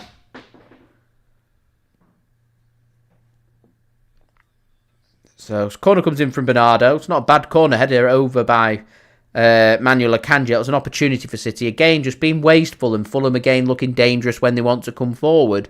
City need a second goal here. Niall, Pep gave some clarification on that. He didn't necessarily mean don't go out and sign players. I think it's just more Pep Guardiola's just making sure that, he doesn't want Man City to go out, sign a load of players, but not sell anybody on. He wants to work with a smaller squad, so it's just as important that Man City look towards their outgoings as they do their incomings, which is probably why they've had a good serious word about Jack Grealish and dropping him for today's game to, make sure that he gets the point that he's not seen as a player that's got a future at the club. Here's Fulham into a good position, work to Piera, bad touch in the penalty area, still manages to find his header, and eventually, desperate for City, they can get it clear. Eventually, City can come forward with the ball. Not looking fluent, this from City, by any stretch. Not looking fluent.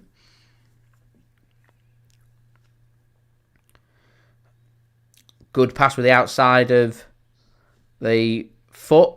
I think it was Bernardo looking for Omar Marmoush. Just a little bit too much on it and cut off. Mordecai, I've heard Bruno Fernandes is off to Saudi Arabia. Can't imagine he'd have any interest in coming to City. City don't like him and he don't like us, so... Yeah, McAtee will be gone, so he'll need to replace him with another homegrown talent. I'd really like to see McArthur. He's had a real good season in the second 11 for Man City. In the elite development squad in the under-23s, he looked really good. And at times when he was given the opportunity early in the FA Cup with City, he looked pretty good there as well. I'd like to see him around the first team squad for at least a season anyway.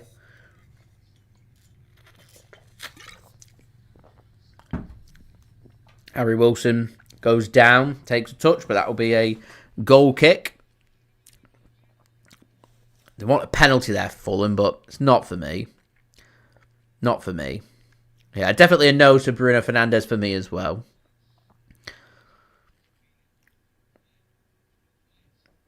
Not a chance is that a penalty. A shoulder-to-shoulder coming together. Nico O'Reilly would be the homegrown talent. So you'd have Phil Foden. You look for 4 homegrown talents from the club. So it would be Phil Foden.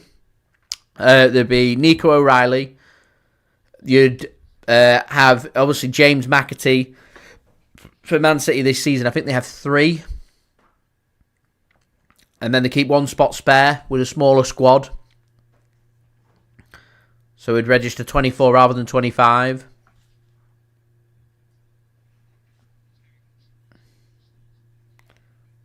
Here's City driving forward, looking menacing. Here's Omar Marmoush with a heavier touch. Still manages to find his pass, though. Here's Gundogan. Gets tackled, though, and that'll be Fulham coming forward. Interesting that from what Adrian said. Southampton have scored, so Matt Sells looks like he's won the Golden Glove. From Nottingham Forest. Had a good season. Real good season with them.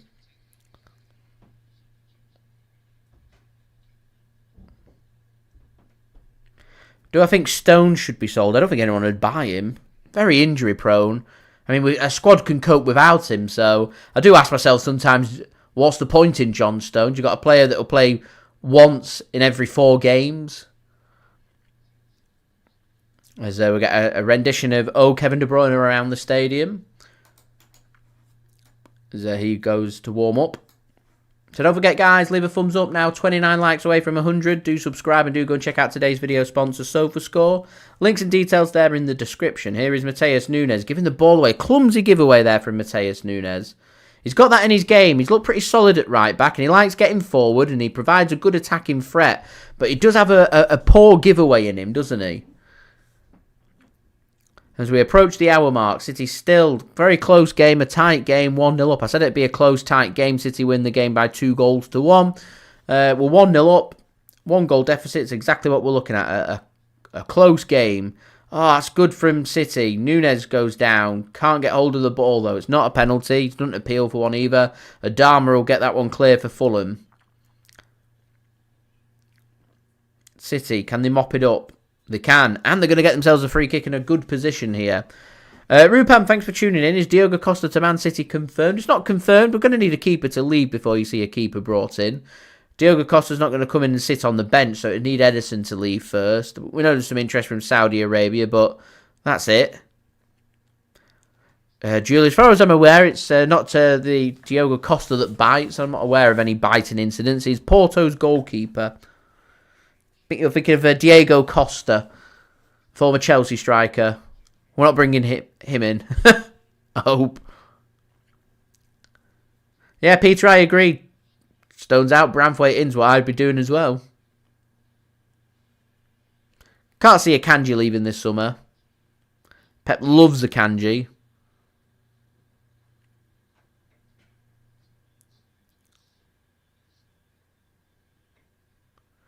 So free kick here for City. Bernardo stood over it.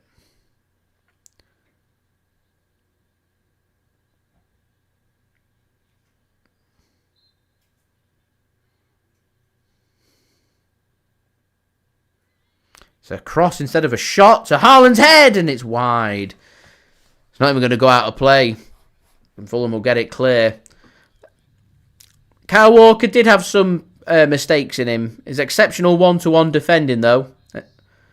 As that'll be a free kick for City. Fulham not happy. Marmoush goes down, pulled down, dragged down, says the referee. Yeah. All round, he was a pretty solid... I mean, Nunes is a solid player. He just has a clumsy pass in him. And he does. Jack Grealish has been linked with Napoli, Newcastle, Tottenham. Imagine he'll be interested. Yeah, I can see him leaving to go somewhere. He's homegrown, English player, a top talent. So yeah, I can see that one happening. Fulham make a couple of changes then. AFC Bournemouth gone 1-0 up against Leicester City. So Harry Wilson's coming off. And Emile Smith Rowe is going to come on. You're going to see, I think, Pierre come off as well. Brighton now 2-1 up against Tottenham. I said it, they were on a hangover. There it is. So they're going into 8th spot, but with Chelsea winning, doesn't mean anything.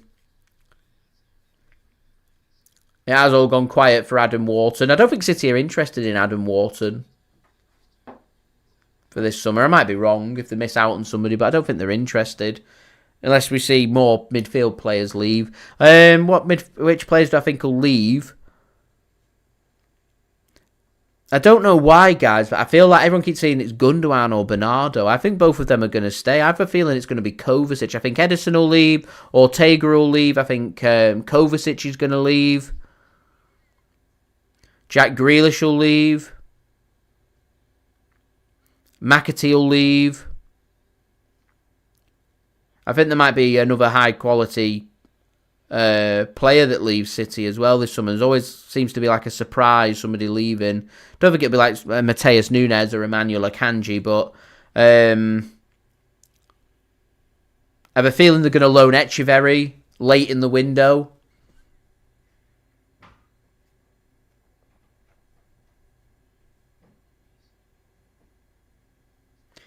I'm hoping we can get Nico O'Reilly onto a new contract. I imagine Chelsea will be renewing their interest this summer. Scott Carson goes on a 12-month rolling contract. I'd be surprised if he doesn't sign another one. He might not, but can't see it. Bournemouth goal been disallowed, I presume, on VAR. Thank you, Niall. Manuel Akanji gets a block in, so 28 minutes for City to see out here.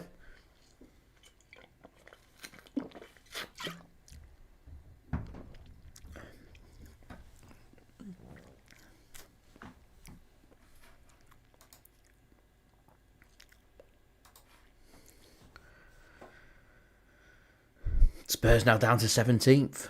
Walker will leave. Phillips will leave.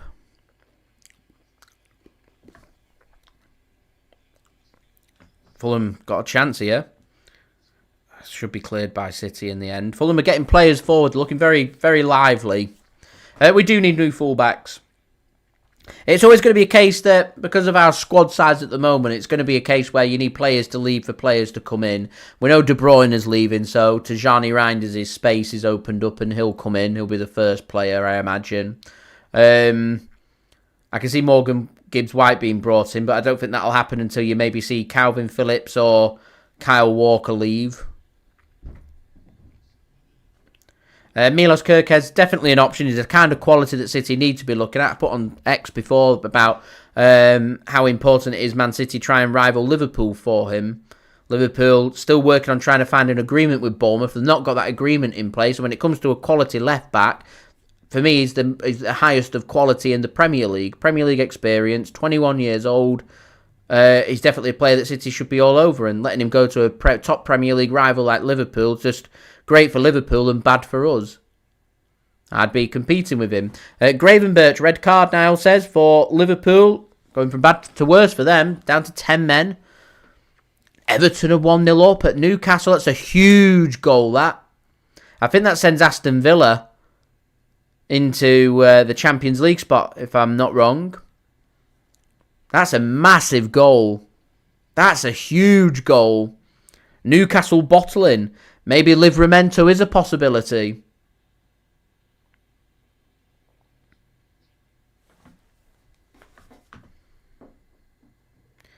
It's looked like Chevalier is going to be the goalkeeper that Aston Villa bring in to replace Emi Martinez.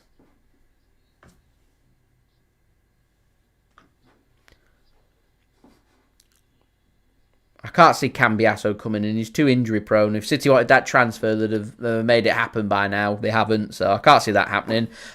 28 likes then, guys, to 100. Let's hit 100 for the final live stream of the season. Any help towards that would be great. Do subscribe and do go and check out today's video sponsor. SofaScore, links and details there in the description. I can't see Bruno Guimaraes leaving Newcastle, even if they miss out on Champions League football, so we'll see. Again, can't see Tonali leaving. Again, we'll see, though. Who will replace Stefan Ortega? I quite like the look of the Espanyol goalkeeper. He'd be my first choice. Garcia.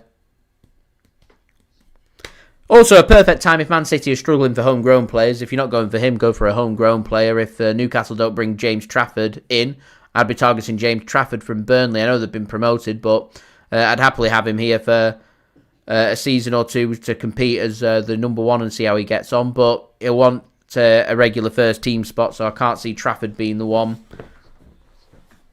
Ederson's gone into no man's land. That scared me then. Raul Jimenez off balance, though. Couldn't get his shot right and into the stands. Yeah, James Trafford would be the one, but I think he'd want a number one spot because he wants to be one of the 3 goalkeepers heading to the World Cup next year. And the only way he's going to do that is through being a number one. So, yeah. Can't see it being Trafford. I'm trying to think if there's any other high-quality English goalkeepers. I know Sunderland's got a quality keeper.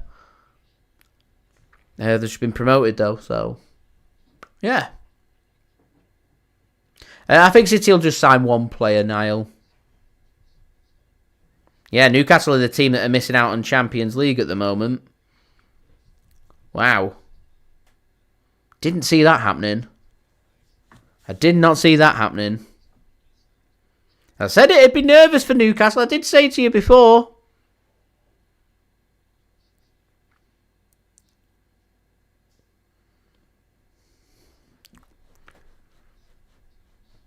City are just coasting here. There's not much happening. So I Fulham have made the substitution just to try and keep things fresh. But yeah, there we are. Yeah, no, I reckon City will sign one player before the Club World Cup. And I think we'll end up signing, I keep saying between 4 and 6. Or if I go nice middle ground and say 5 players brought in, 5 players leave, 5 players brought in. That's what I reckon. Maybe 6 players leave. I can see Echeverri leaving on loan.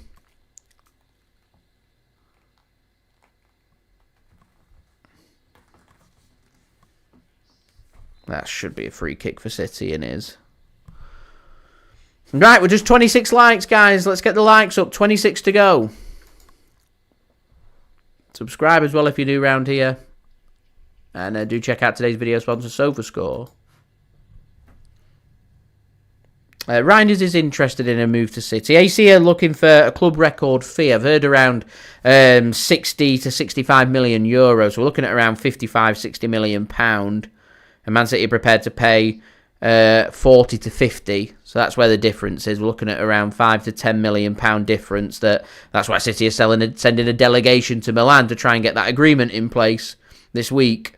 Get that agreement in place. They can make that transfer happen once they deregister Kevin De Bruyne after this game. So he won't go to the Club World Cup. He'll sign for Napoli, and Man City will look to try and bring Reinders in. So they're going to have to work hard. This next week's all about trying to find that agreement. If they can find that agreement, they can make the transfer happen the week after for the first week of June, ready for the Club World Cup. He'll be on international duty with the Netherlands as well. So whilst he's not on holiday, it makes things a little easier for City. And this next couple of weeks are a good time for us to sign Reinders, as far as I'm concerned.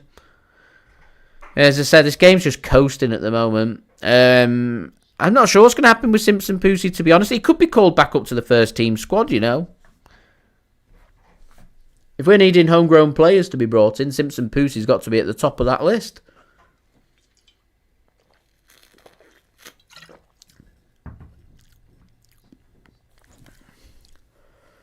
Oh, I can't see us signing Danny Olmo. Too injury prone for my liking. We do need to kill this game off, I agree, and it's not being killed off. I think City want to make the substitutions, but they can't. No news about the 115 charges. David Ornstein got asked about it. There's a funny article I read from the Sport Bible asking, huge update on Man City's 115 charges. Turns out the article was David Ornstein being asked about it, and David Ornstein saying, no update. That was the update. No update. Penalty City. Doesn't hesitate. I think it's Gundogan that's gone down. He's grabbed the goal and he's got a penalty. And a big chance here. Surely Erling Haaland's going to be taking this one. Surely he's going to back himself this time. He didn't back himself in the cup final. Oh yeah, it's contact in the back of his leg. Don't win the ball there. Penalty every day of the week. He knows it. He's got his hands up saying, I'm innocent. His face says a different story. His arms are up. I'm innocent. His face is like, oh, I'm not. Lukic, the one that left his leg trailing, makes the contact. VAR don't even have to look at that one. It's as clear a penalty as you're going to see this season. Got to be Haaland, this one. And a chance here for Man City to kill this game off and secure Champions League football for next season. So, Omar Marmoush got given the ball against Crystal Palace in the cup final. Haaland is our penalty taker. It didn't happen. Marmoush missed. Haaland wants the ball back now, and he wants to take this penalty and get back in amongst the goals as Savinho's preparing to come on for City.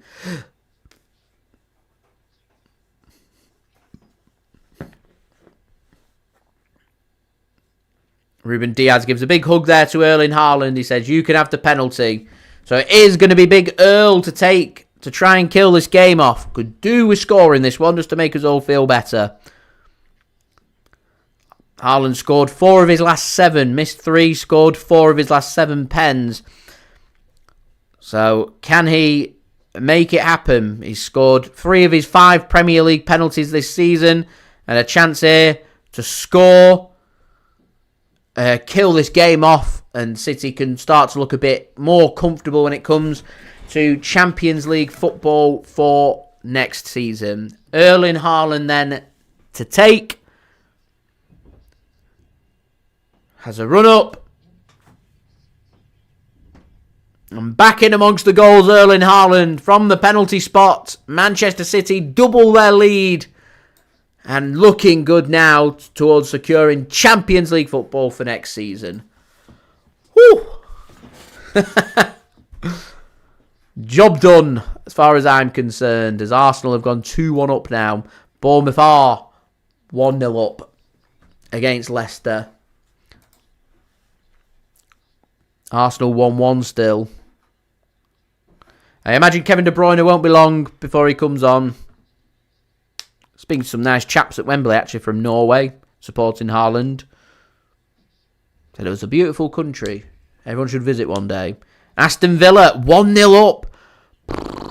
That's massive against Man United. That's massive. Right, guys, we're just 21 likes away from 100. Any help towards that would be great. Do subscribe and do check out today's video sponsor, SofaScore. We've got 21 likes to go. Let's make it a 100-like live stream to end the season. Tom Kearney comes off. I heard he's on his way out, actually, from Fulham this summer. I heard Wrexham were being linked. Andy, welcome. Thank you for tuning in. Much appreciated. And Alison as well says, great timing. Just got back in from work. It's timing nonetheless. Thank you for tuning in. Much appreciated. Right, my stream's decided to stop working, so I've missed who Fulham have brought off for their change.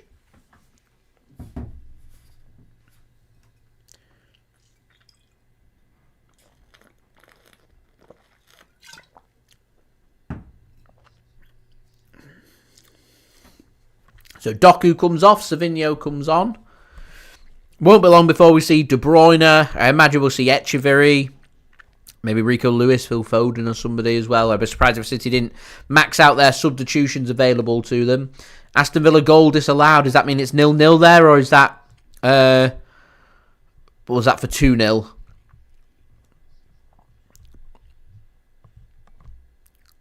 City fans chant for Kevin De Bruyne. They want Kevin De Bruyne. So 0-0 Man United. It was 1-0. It's been ruled out. 0-0 there. Right, Ilkay Gundogan's gone down now, feeling a bit of pain. Lukic, I think, has brought him down. Lukic, the man that brought down Gundogan for the penalty as well. As Gundogan is back on his feet. Free kick for City just inside the half. So Man City's 6-goal difference on Arsenal. We'd need Arsenal to lose and then City score another 5. There's a Poznan that breaks out in the away end at Craven Cottage. City fans having a lot of fun to end the season. It's good to see. City fans away from home in top form. Gundogan's had a very good game. He's still got the quality. When City are playing once a week, I still think Gundogan's got the quality. I think actually that City have a lot of quality around their squad if they can keep everybody injury-free and fresh. It's just lacked a little bit of consistency. It'll be interesting to see how Erling Haaland responds now. We're getting that goal. That'll make him feel much better. Here's Matheus Nunes back to Haaland. He has a shot and it's over the top of the crossbar. He's looking for an effort there, Haaland.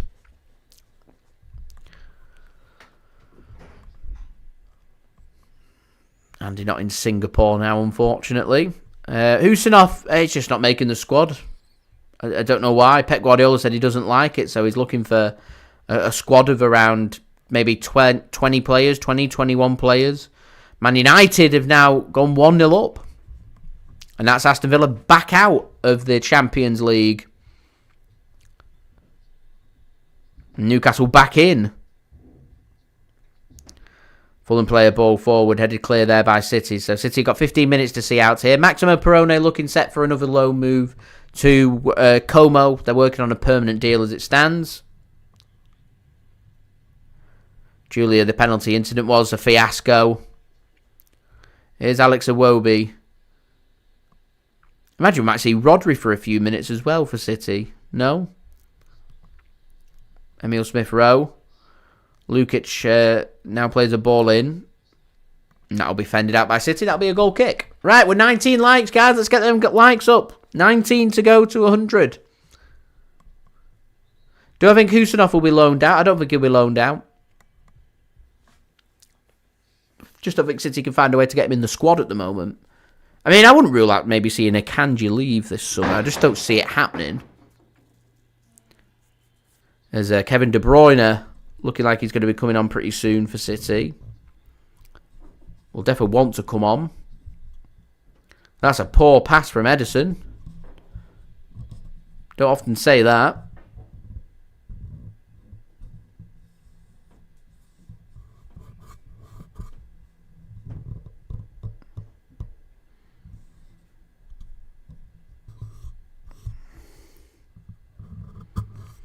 Game's just coasting away now, as we're now 18 likes away.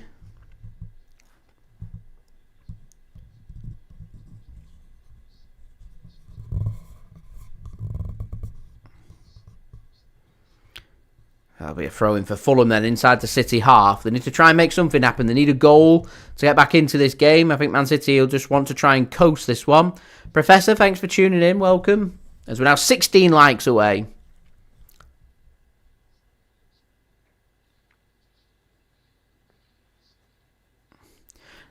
Yeah, as it stands, Newcastle in the Champions League because Newcastle losing, but so are Aston Villa.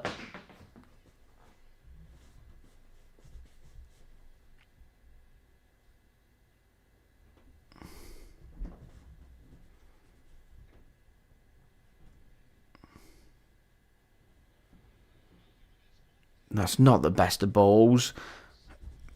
And Ederson can intercept. And here comes City then. Chance to come forward, although City just looking to coast. So at the moment, it's Villa and Forest missing out on Champions League football. Has impact for Man City because Morgan Gibbs-White misses out on Champions League football, and I think that would be Man City bringing him in this summer. Newcastle making Champions League football makes Tino Livramento a transfer there very difficult, as Savinho just pushed over there by Ryan Sessegnon, so that'll be a free kick for Manchester City with 11 minutes remaining. So imagine Man City will start preparing their substitutions in the coming couple of minutes.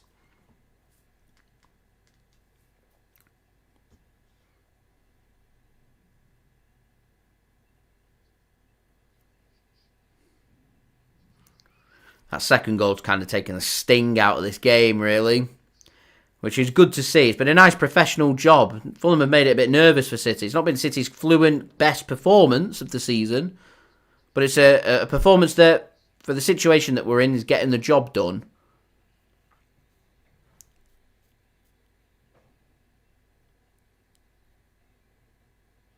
Here's Omar.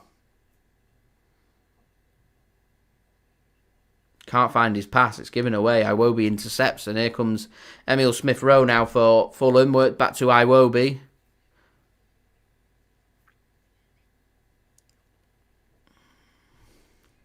Liverpool have found an equaliser despite being down to 10 men. Thank you, Niall, for keeping me up to date. Much appreciated.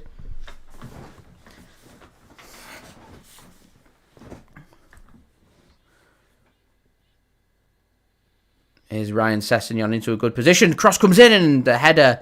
It's wide. Here's Iwobi, though, mopping up at the back post. City can get that one clear. City trying to protect the clean sheet for Ederson in what I think is going to be his last ever game for Man City, in particular going off his last Instagram post. Looked very much like a farewell from Ederson to Man City. Here's Iwobi. Here's Smith Rowe now back to Iwobi. He's got two around him. He's got Bernardo and Matheus Nunes. Still manages to flick a pass through, but City can intercept eventually, and Ruben Dias will put his foot through and get that one clear. So Phil Foden is going to be coming on next. No Kevin De Bruyne. So Phil Foden is going to be the second change. You're hearing it's for Omar Marmoush. When's it going to be De Bruyne? When's it going to be Echeverri? These are the questions.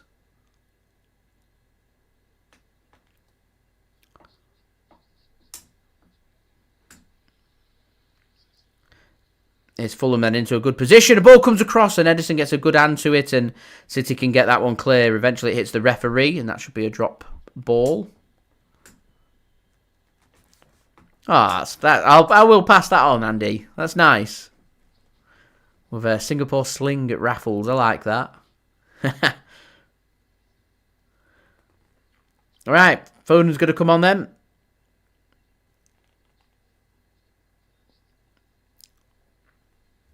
And it's going to be Omar that comes off. So the question is, when are we going to see De Bruyne? When are we going to see Rodri? When are we going to maybe see Echeverri? They're the questions. 8 minutes to go for City. We're now 16 likes still away from 100. Any help towards that would be great, guys. Do subscribe and do check out today's video sponsor, SofaScore. Kevin De Bruyne is stripped. He's going to be coming onto the pitch for the very last time for Manchester City for the final 8 minutes.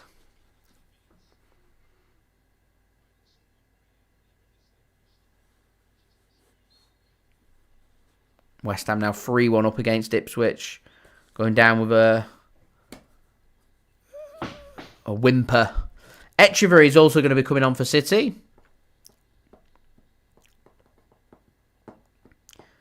So the question is, are we going to get some minutes for Rodri today? As he continues his recovery from his ACL, his cruciate ligament damage. Oh my word, afternoon tea cost $300. Jesus. That's mental. Wow. There's now 15 likes away. Arsenal 2-1 up, and that's them securing... well, we still need a goal swing of like 6 goals, so that's them getting second place. Spurs finishing 17th and getting Champions League seems a bit of a joke. It does, doesn't it? It is a bit of a joke. They can't sack Ange Postecoglou either for winning the trophy. And Ange Postecoglou is my early prediction to be the first Premier League manager sacked. If they got off to a really poor start, it'll be ended at Savinho. Plays a really good ball across. Should have been tapped in. Haaland stopped making his run instead of darting in. If he carried on making his darting run, that would have been 3-0. Right, so changes are going to be made. Firstly, it's going to be Erling Haaland coming off.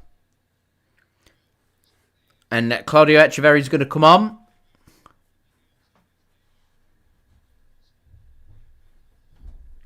And Gundogan's going to be the other player that comes off. And for the very last time, it's going to be Kevin De Bruyne coming on. 2-0 AFC Bournemouth. De Bruyne for the last time.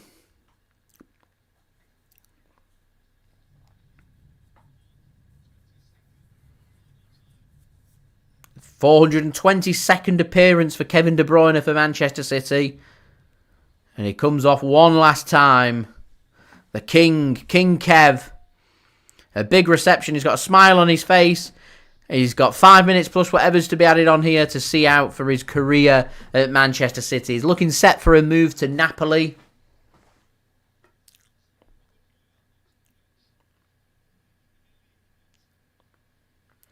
For me, one of City's greatest ever players. Greatest midfielder we've ever had. Greatest Premier League midfielder. As Sanderberg comes on for Lukic.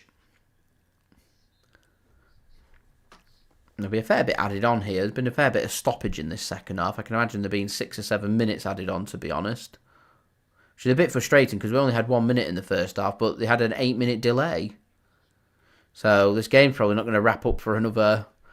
It probably won't wrap up till 6 PM BST for another 12 minutes. Which is crazy. Here's Ederson then. Works it to the left-hand side. Right, we're 15 likes, guys, away from 100. Let's see if we can get to the nervous 90s soon. That would be great. Do subscribe as well. And do check out today's video sponsor, SofaScore. Links and details there in the description. As Fulham can get that one clear eventually and into the stands. Well, we're just waiting for Man City to get this job done here. Don't really see the point in the referee adding on 6 or 7 minutes. It seems very pointless for me.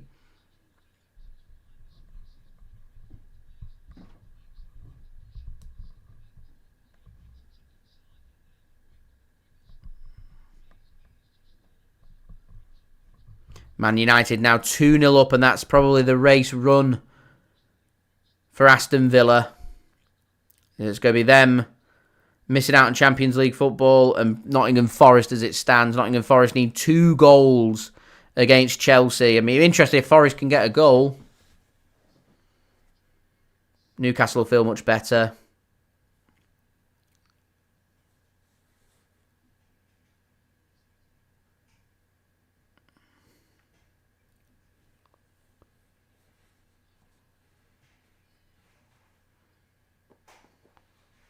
And Andy, it could well be a different squad when we tune back in. We need to transition, so we're going to see some of the old guard leaving. John says, respect to the Fulham fans, and I agree. I echo the thoughts there, applauding Kevin as he came on. It was bid farewell, of course. I'd say the Livramento deal impossible with Newcastle getting Champions League football. There'll be no tribute video. I've never done a tribute video. It's difficult because I'm not allowed to use footage of Kevin De Bruyne because it's copyrighted. So all I'd be able to do is sit there and speak. I spoke about when he announced that he was leaving about my tribute to Kevin De Bruyne and what it means to Man City and how much of a blow it is. So that'd be my last Kevin De Bruyne video, and I think it's quite a nice way for my channel anyway to bid farewell to De Bruyne. So what will happen is he'll leave. I'll mention a transfer update that he's officially signed for whichever club he picks, which looks like it's going to be Napoli. I wish him all the best for the future, and there's every chance we may come across Kevin De Bruyne in the sky blue playing for Napoli next season. City looking like they're going to get Champions League football. Napoli, Serie A are champions. They're going to be in the Champions League. We may well face Napoli at some point, so we may see De Bruyne back at the Etihad. Just won't be with Man City, which will be weird. Ball comes across from Fulham. It looks like handball. Fulham are crying for a handball. Look like a handball. Referee says VAR's having a listen to it. And VAR are surely going to give a penalty here. Look like the most clear handball I've seen. Anyway, play continues. Man City can intercept. Brighton now 4-1 up against Tottenham. There's definitely a handball in there, I thought. Adrian reckons Forest and Villa are going to struggle in the Premier League next season. Thursday night football's a killer as Ederson can intercept a through ball coming in from Fulham. I presume VAR are still having a look at this. So they're still listening. Right, there you go. No penalty. That's a surprise. Let's have a look at it then. It's a handball. If that was at the other end, I'd be furious. Here's Man City then. Got a chance here to maybe make it 3. That looked like a massive handball.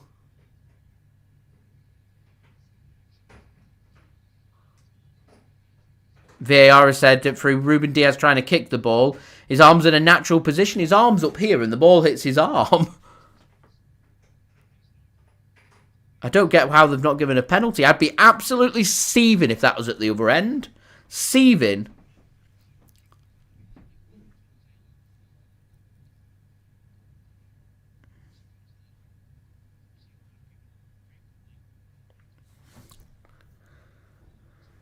Four minutes then added on. 4 minutes of Man City's season left.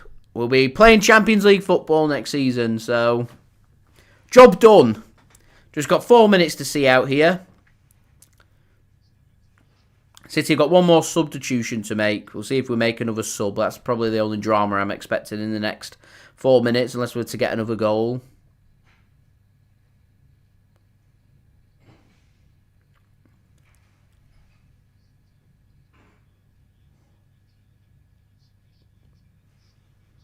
So we managed to get up to 71 points, and had Man City's season not been so bad through November and December, and they'd mixed in 3 or 4 wins, there'd have been a Premier League title charge this season, which is crazy, because it's just crazy to think about. How many points are we finishing behind Liverpool? Is it 13?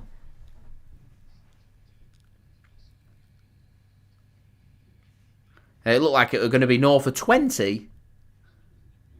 So City have responded really well. They've looked better in the second half of the season. They've found some form towards the end, in particular in the Premier League. I think it's unbeaten in our last 10 Premier League games. Man City have got a player down now. Now says, is it Liverpool full time then? 1-1.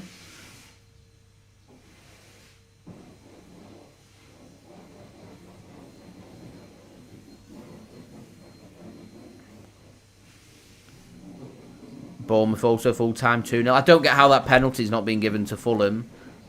Ruben Dias just like jumps at the ball, has his arm up, and the ball hits his arm. Ederson's gone down now. 2 minutes to go. Going to be a bit of stoppage here for a couple of players down for City. Imagine City will take their opportunity to maybe make one last change.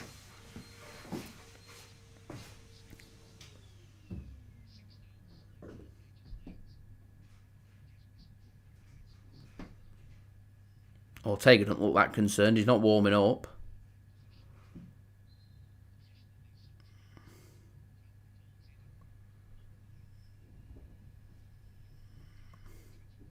Brighton 4-1 full time. Andy, thank you very much. So a big thanks to both yourself and Sid for all the entertainment for this poor season. Wish you all the very best for the summer. Look forward to seeing you all again soon. Me too. Thank you very much for tuning in. Thank you everybody for the continued support as well. It is much appreciated. We'll be back with live watch-alongs for the new season, and hopefully if City can do some progression in the Club World Cup, we'll be back in around a month's time for the Club World Cup. Got daily transfer updates coming from June 1st. We've got loads of transfer stuff coming up over the next week for you guys to enjoy. Well, my match review coming up as well. The sorry season, thankfully, now coming to an end. So, don't forget, leave a thumbs up, guys. We're just 15 likes away from 100. Any help towards that would be great. Hopefully we can hit that in this stream. It would be a nice way to end the season. Don't forget as well to leave your thoughts in the chat, and do check out today's video sponsor, SofaScore. Niall, I'm hoping to do some live watch-alongs during the Club World Cup. Depends what time the games are kicking off. So we'll see. It'll be the latter stages, but we'll see. West Ham 3-1 winners against Ipswich away. Right, the 4 minutes are up, but we've had no real play. I don't really get why they've added 4 minutes on here. Anyway, everyone's back up and on the feet. Free kick for Man City. The 4 minutes are done here, but there's going to be about 3 minutes added on. Arsenal confirmed as second place. Beat Southampton.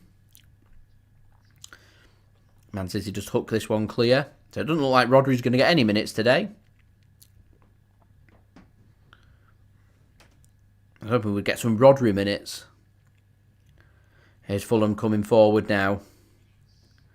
Raul Jimenez plays the pass forward. Advantage play. Chance here for Fulham. Big chance for Fulham.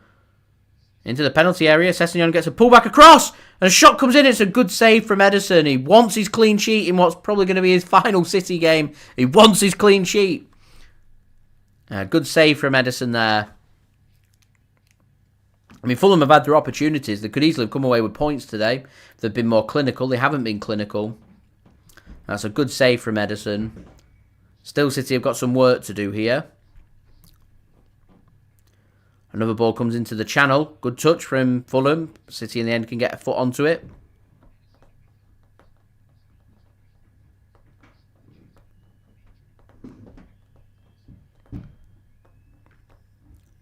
Right, we're into added time on added time. It's a good interception there from Phil Foden. He's got De Bruyne. One last pass. Oh, he just couldn't connect it through.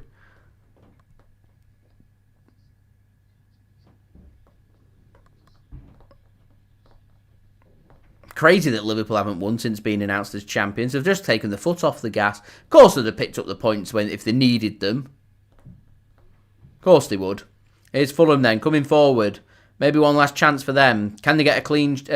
spoil Man City's clean sheet? And they very nearly did. An overhead kick from Raul Jimenez over the top of the crossbar. Peter, I can't see De Bruyne at Liverpool. He's already confirmed he's not going to another Premier League team. And there's the full-time whistle, guys. Man City confirmed third place. Confirmed in the Champions League for next season. Season's done, guys. Go and celebrate. Go and celebrate. Right, guys, don't forget, leave a thumbs up on the video. We're just 15 likes away from 100. Any help towards that would be much appreciated. Subscribe as well if you're new around here. Do go check out my social media links there in the description if you want to go and follow me on my Twitter, Instagram and TikTok. Email also in the description too if you want to hit me up for any sponsorships for any videos or any general business inquiries. Get your thoughts in the live chat whilst we're live for the next minute or so. Get your thoughts in the comments below if you're watching this after the game. And finally, do go and check out today's video sponsor, which is brought to you by SofaScore. when I have the video ready, which is now.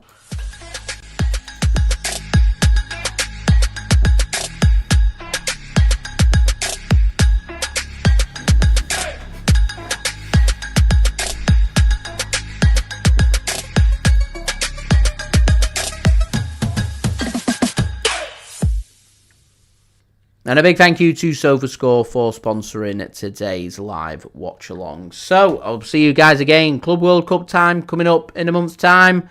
We got, obviously, the start of the season coming up in August. But Kevin De Bruyne, done and dusted at Manchester City. Very much looks like he's off to Napoli. He's travelling to Italy, I believe, in the next week or so whilst on international duty with Belgium, and he's expected to sign a contract there. So he will be playing in the sky blue, just not with Manchester City. And it is the farewell, the goodbye, the see you later to club legend King Kevin De Bruyne, helping Manchester City to secure a third place finish in the Premier League and confirm Manchester City's spot in the Champions League for next season. Took longer than maybe what it needed to, but the job is done. So just waiting for full times in all of the other games. Niall, thank you so much for keeping me up to date with all the scores. I do believe we have all full times in. So we do have, I'll just go through the scores very quickly.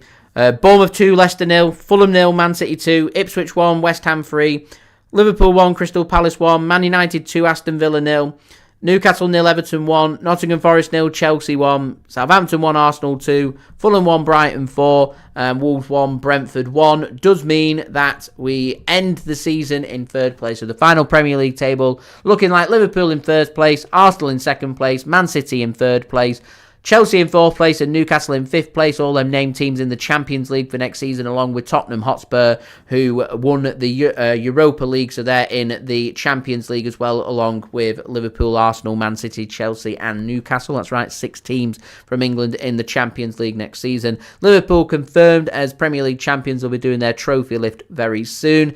Aston Villa, because of their loss, given the opportunity with Newcastle losing against Everton today, Newcastle will be very relieved. Aston Villa couldn't get the job done, down to 10 men. Emi Martinez sent off in the first half for Aston Villa, had a goal disallowed and ruled out through VAR, and Aston Villa ultimately finished 6 on 66 points and miss out on Champions League football for next season. As the Nottingham Forest, thanks to their loss against Chelsea, if they'd beaten Chelsea today, they would have been in the Champions League, but they're not, and it's going to be the Europa League for Aston Villa, and it looks like it's going to be the Europa Conference League for Nottingham Forest, and I think that makes Man City's life a little easier when it comes to signing Morgan Gibbs-White next season. Brighton are the team that ended up finishing in 8th spot, but it does mean that because Nottingham Forest finished in 7th place, that they're not going into the Europa Conference League. AFC Bournemouth in 9th, Brentford in 10th, Fulham in 11th, Crystal Palace in 12th, Everton in 13th, West Ham in 14th, Man United in 15th, Wolves in 16th, Tottenham Hotspur in 17th. Tottenham Hotspur not even 40 points, 38 points from 38 games, yet they're in the Champions League next season. It's wild that. Leicester City in 18th, finished above Ipswich Town. So Leicester City 18th, Ipswich in 19th, and Southampton in 20th, all relegated from the Premier League. And that's the Premier League done and dusted. There we go. 2024-2025 season. It's done today. Obviously Liverpool lift the trophy, but I feel like today belongs to Kevin De Bruyne, leaving Manchester City and leaving the Premier League. An emotional day, but yeah. There we go. We'll be back ready for the next season. Hopefully City can have a good transitional summer and we'll be ready to compete hopefully again going into next season. So there we go. Niall says, Forest miss out. How come Forest don't have European football? Surely we have a team competing in the Europa Conference League. No, is that Aston Villa? Because if not, we don't have any team competing in the Europa League next season. Apart from, we have Crystal Palace. Newcastle's in Champions League. So surely with Newcastle getting Champions League football, that makes Aston Villa the Europa League into the Europa League and Forest into the Europa Conference League, no? Along with Crystal Palace, who are FA Cup champions, who'd be in the Europa. There's always 2 teams in the Europa League, and then 1 in the Europa Conference League. And as we've got 6 teams in the Champions League, I don't think anyone's missed out, have they? I'll have a look. I'll just go Nottingham Forest Twitter. They'll confirm it. they'll confirm it. Let's have a look. So they put defeat on the final day. Let's see what the fans are saying. Yeah, they're in the Conference League, I think. Yeah, Forest in the Conference League. It's Villa and Palace in the Europa League. Champions League is Tottenham Hotspur along with Newcastle, Chelsea, Man City, Arsenal and Liverpool. There we go. I thought, oh man, that's it. I thought I'd got something wrong then in my conclusion. That would have made my conclusion very embarrassing. Anyways, it is City get to 70 points, 71 points from 38 games, 21 wins, 8 draws, 9 losses. Man City won the second most games in the Premier League this season. Liverpool are the only team to have bettered Man City with 4 wins more. 8 draws for Man City, 1 draw less than Liverpool. It's the losses column that's caused City the problem. 4 losses for both Liverpool and Arsenal, 9 for Manchester City, and that's probably what City have got to be working on, making themselves more difficult to beat, trying to be more clinical in front of goal, and ensuring that when teams are trying to park the bus, we find ways to break them down and try and iron out stupid results like dropping points against the likes of Southampton, dropping points against Spurs. Spurs have done the double. Spurs beat us at the Etihad Stadium. It shouldn't have happened. United have taken 4 points off us this season. It shouldn't have been happening. You turn around 8 to 10 points and all of a sudden it becomes an 80-plus point season, and it's not so bad. It wouldn't have been enough to have won the Premier League, but it had been enough to have finished comfortably over Arsenal. It would have been a second-place finish, and if we'd rectified the errors made in the FA Cup final, Champions League football, second place to a very good Liverpool team, it is what it is, and along with a good summer, we'd say we feel very confident. But as it is, interesting. Next up, guys, summer transfer window. June 1st, daily transfer updates. I'll see you for that. Don't forget, the next hour, I'll have my live, won't be live, but it will be my match review, match reaction and match analysis of this 2-0 win for Man City as Man City secure Champions League football going into next season. So that's me bidding farewell to the 2024-2025 season. We've got 13 likes to go. Let's see if we can hit that in the post-production. That would be much appreciated. Sean, thank you for tuning in. Mwaka, thanks for tuning in as well. Much appreciated. City are in the Champions League, and as Sean says, goodbye Kevin De Bruyne. Today very much belongs to him. Don't forget, leave a thumbs up. 13 likes away from 100. See if we can hit them in the post-production. Get your thoughts in the comments below. Subscribe as well if you're new around here. It is free to subscribe. Social media links, they're in the description as well if you want to go and follow me on my Twitter, Instagram, and TikTok. Email also in the description too if you want to hit me up for any sponsorships for any videos or any general business inquiries. And finally, a huge thank you to today's video sponsor who've sponsored all live watch-alongs this season, SofaScore. Go and check them out. It's a free app to download. They will keep you guys up to date with all the latest football scores, along with the latest match information, match statistics, team news, all your good footballing needs. Not just limited to football. It's got all the scores and information covered for all the sports that you guys love to follow, all in one place, all in one app. Free app to download. Anyone that does download using my link in the description or the link in the live chat or the QR code on screen does help to support the future content created here on my channel. And I will roll my promo video, and that will be the live stream for today and the season.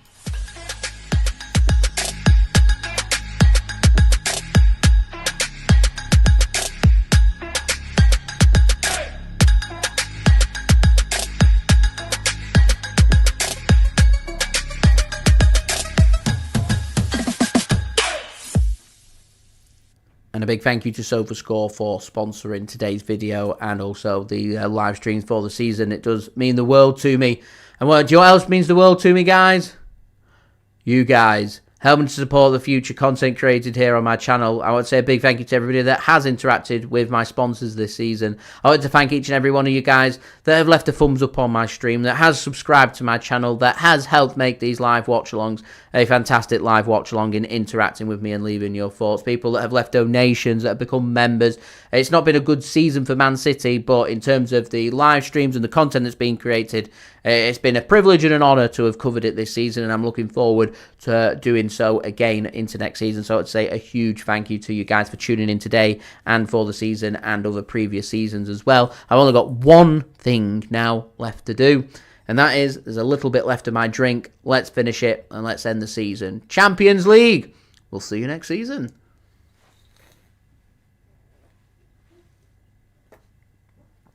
Beautiful. See you next season, guys.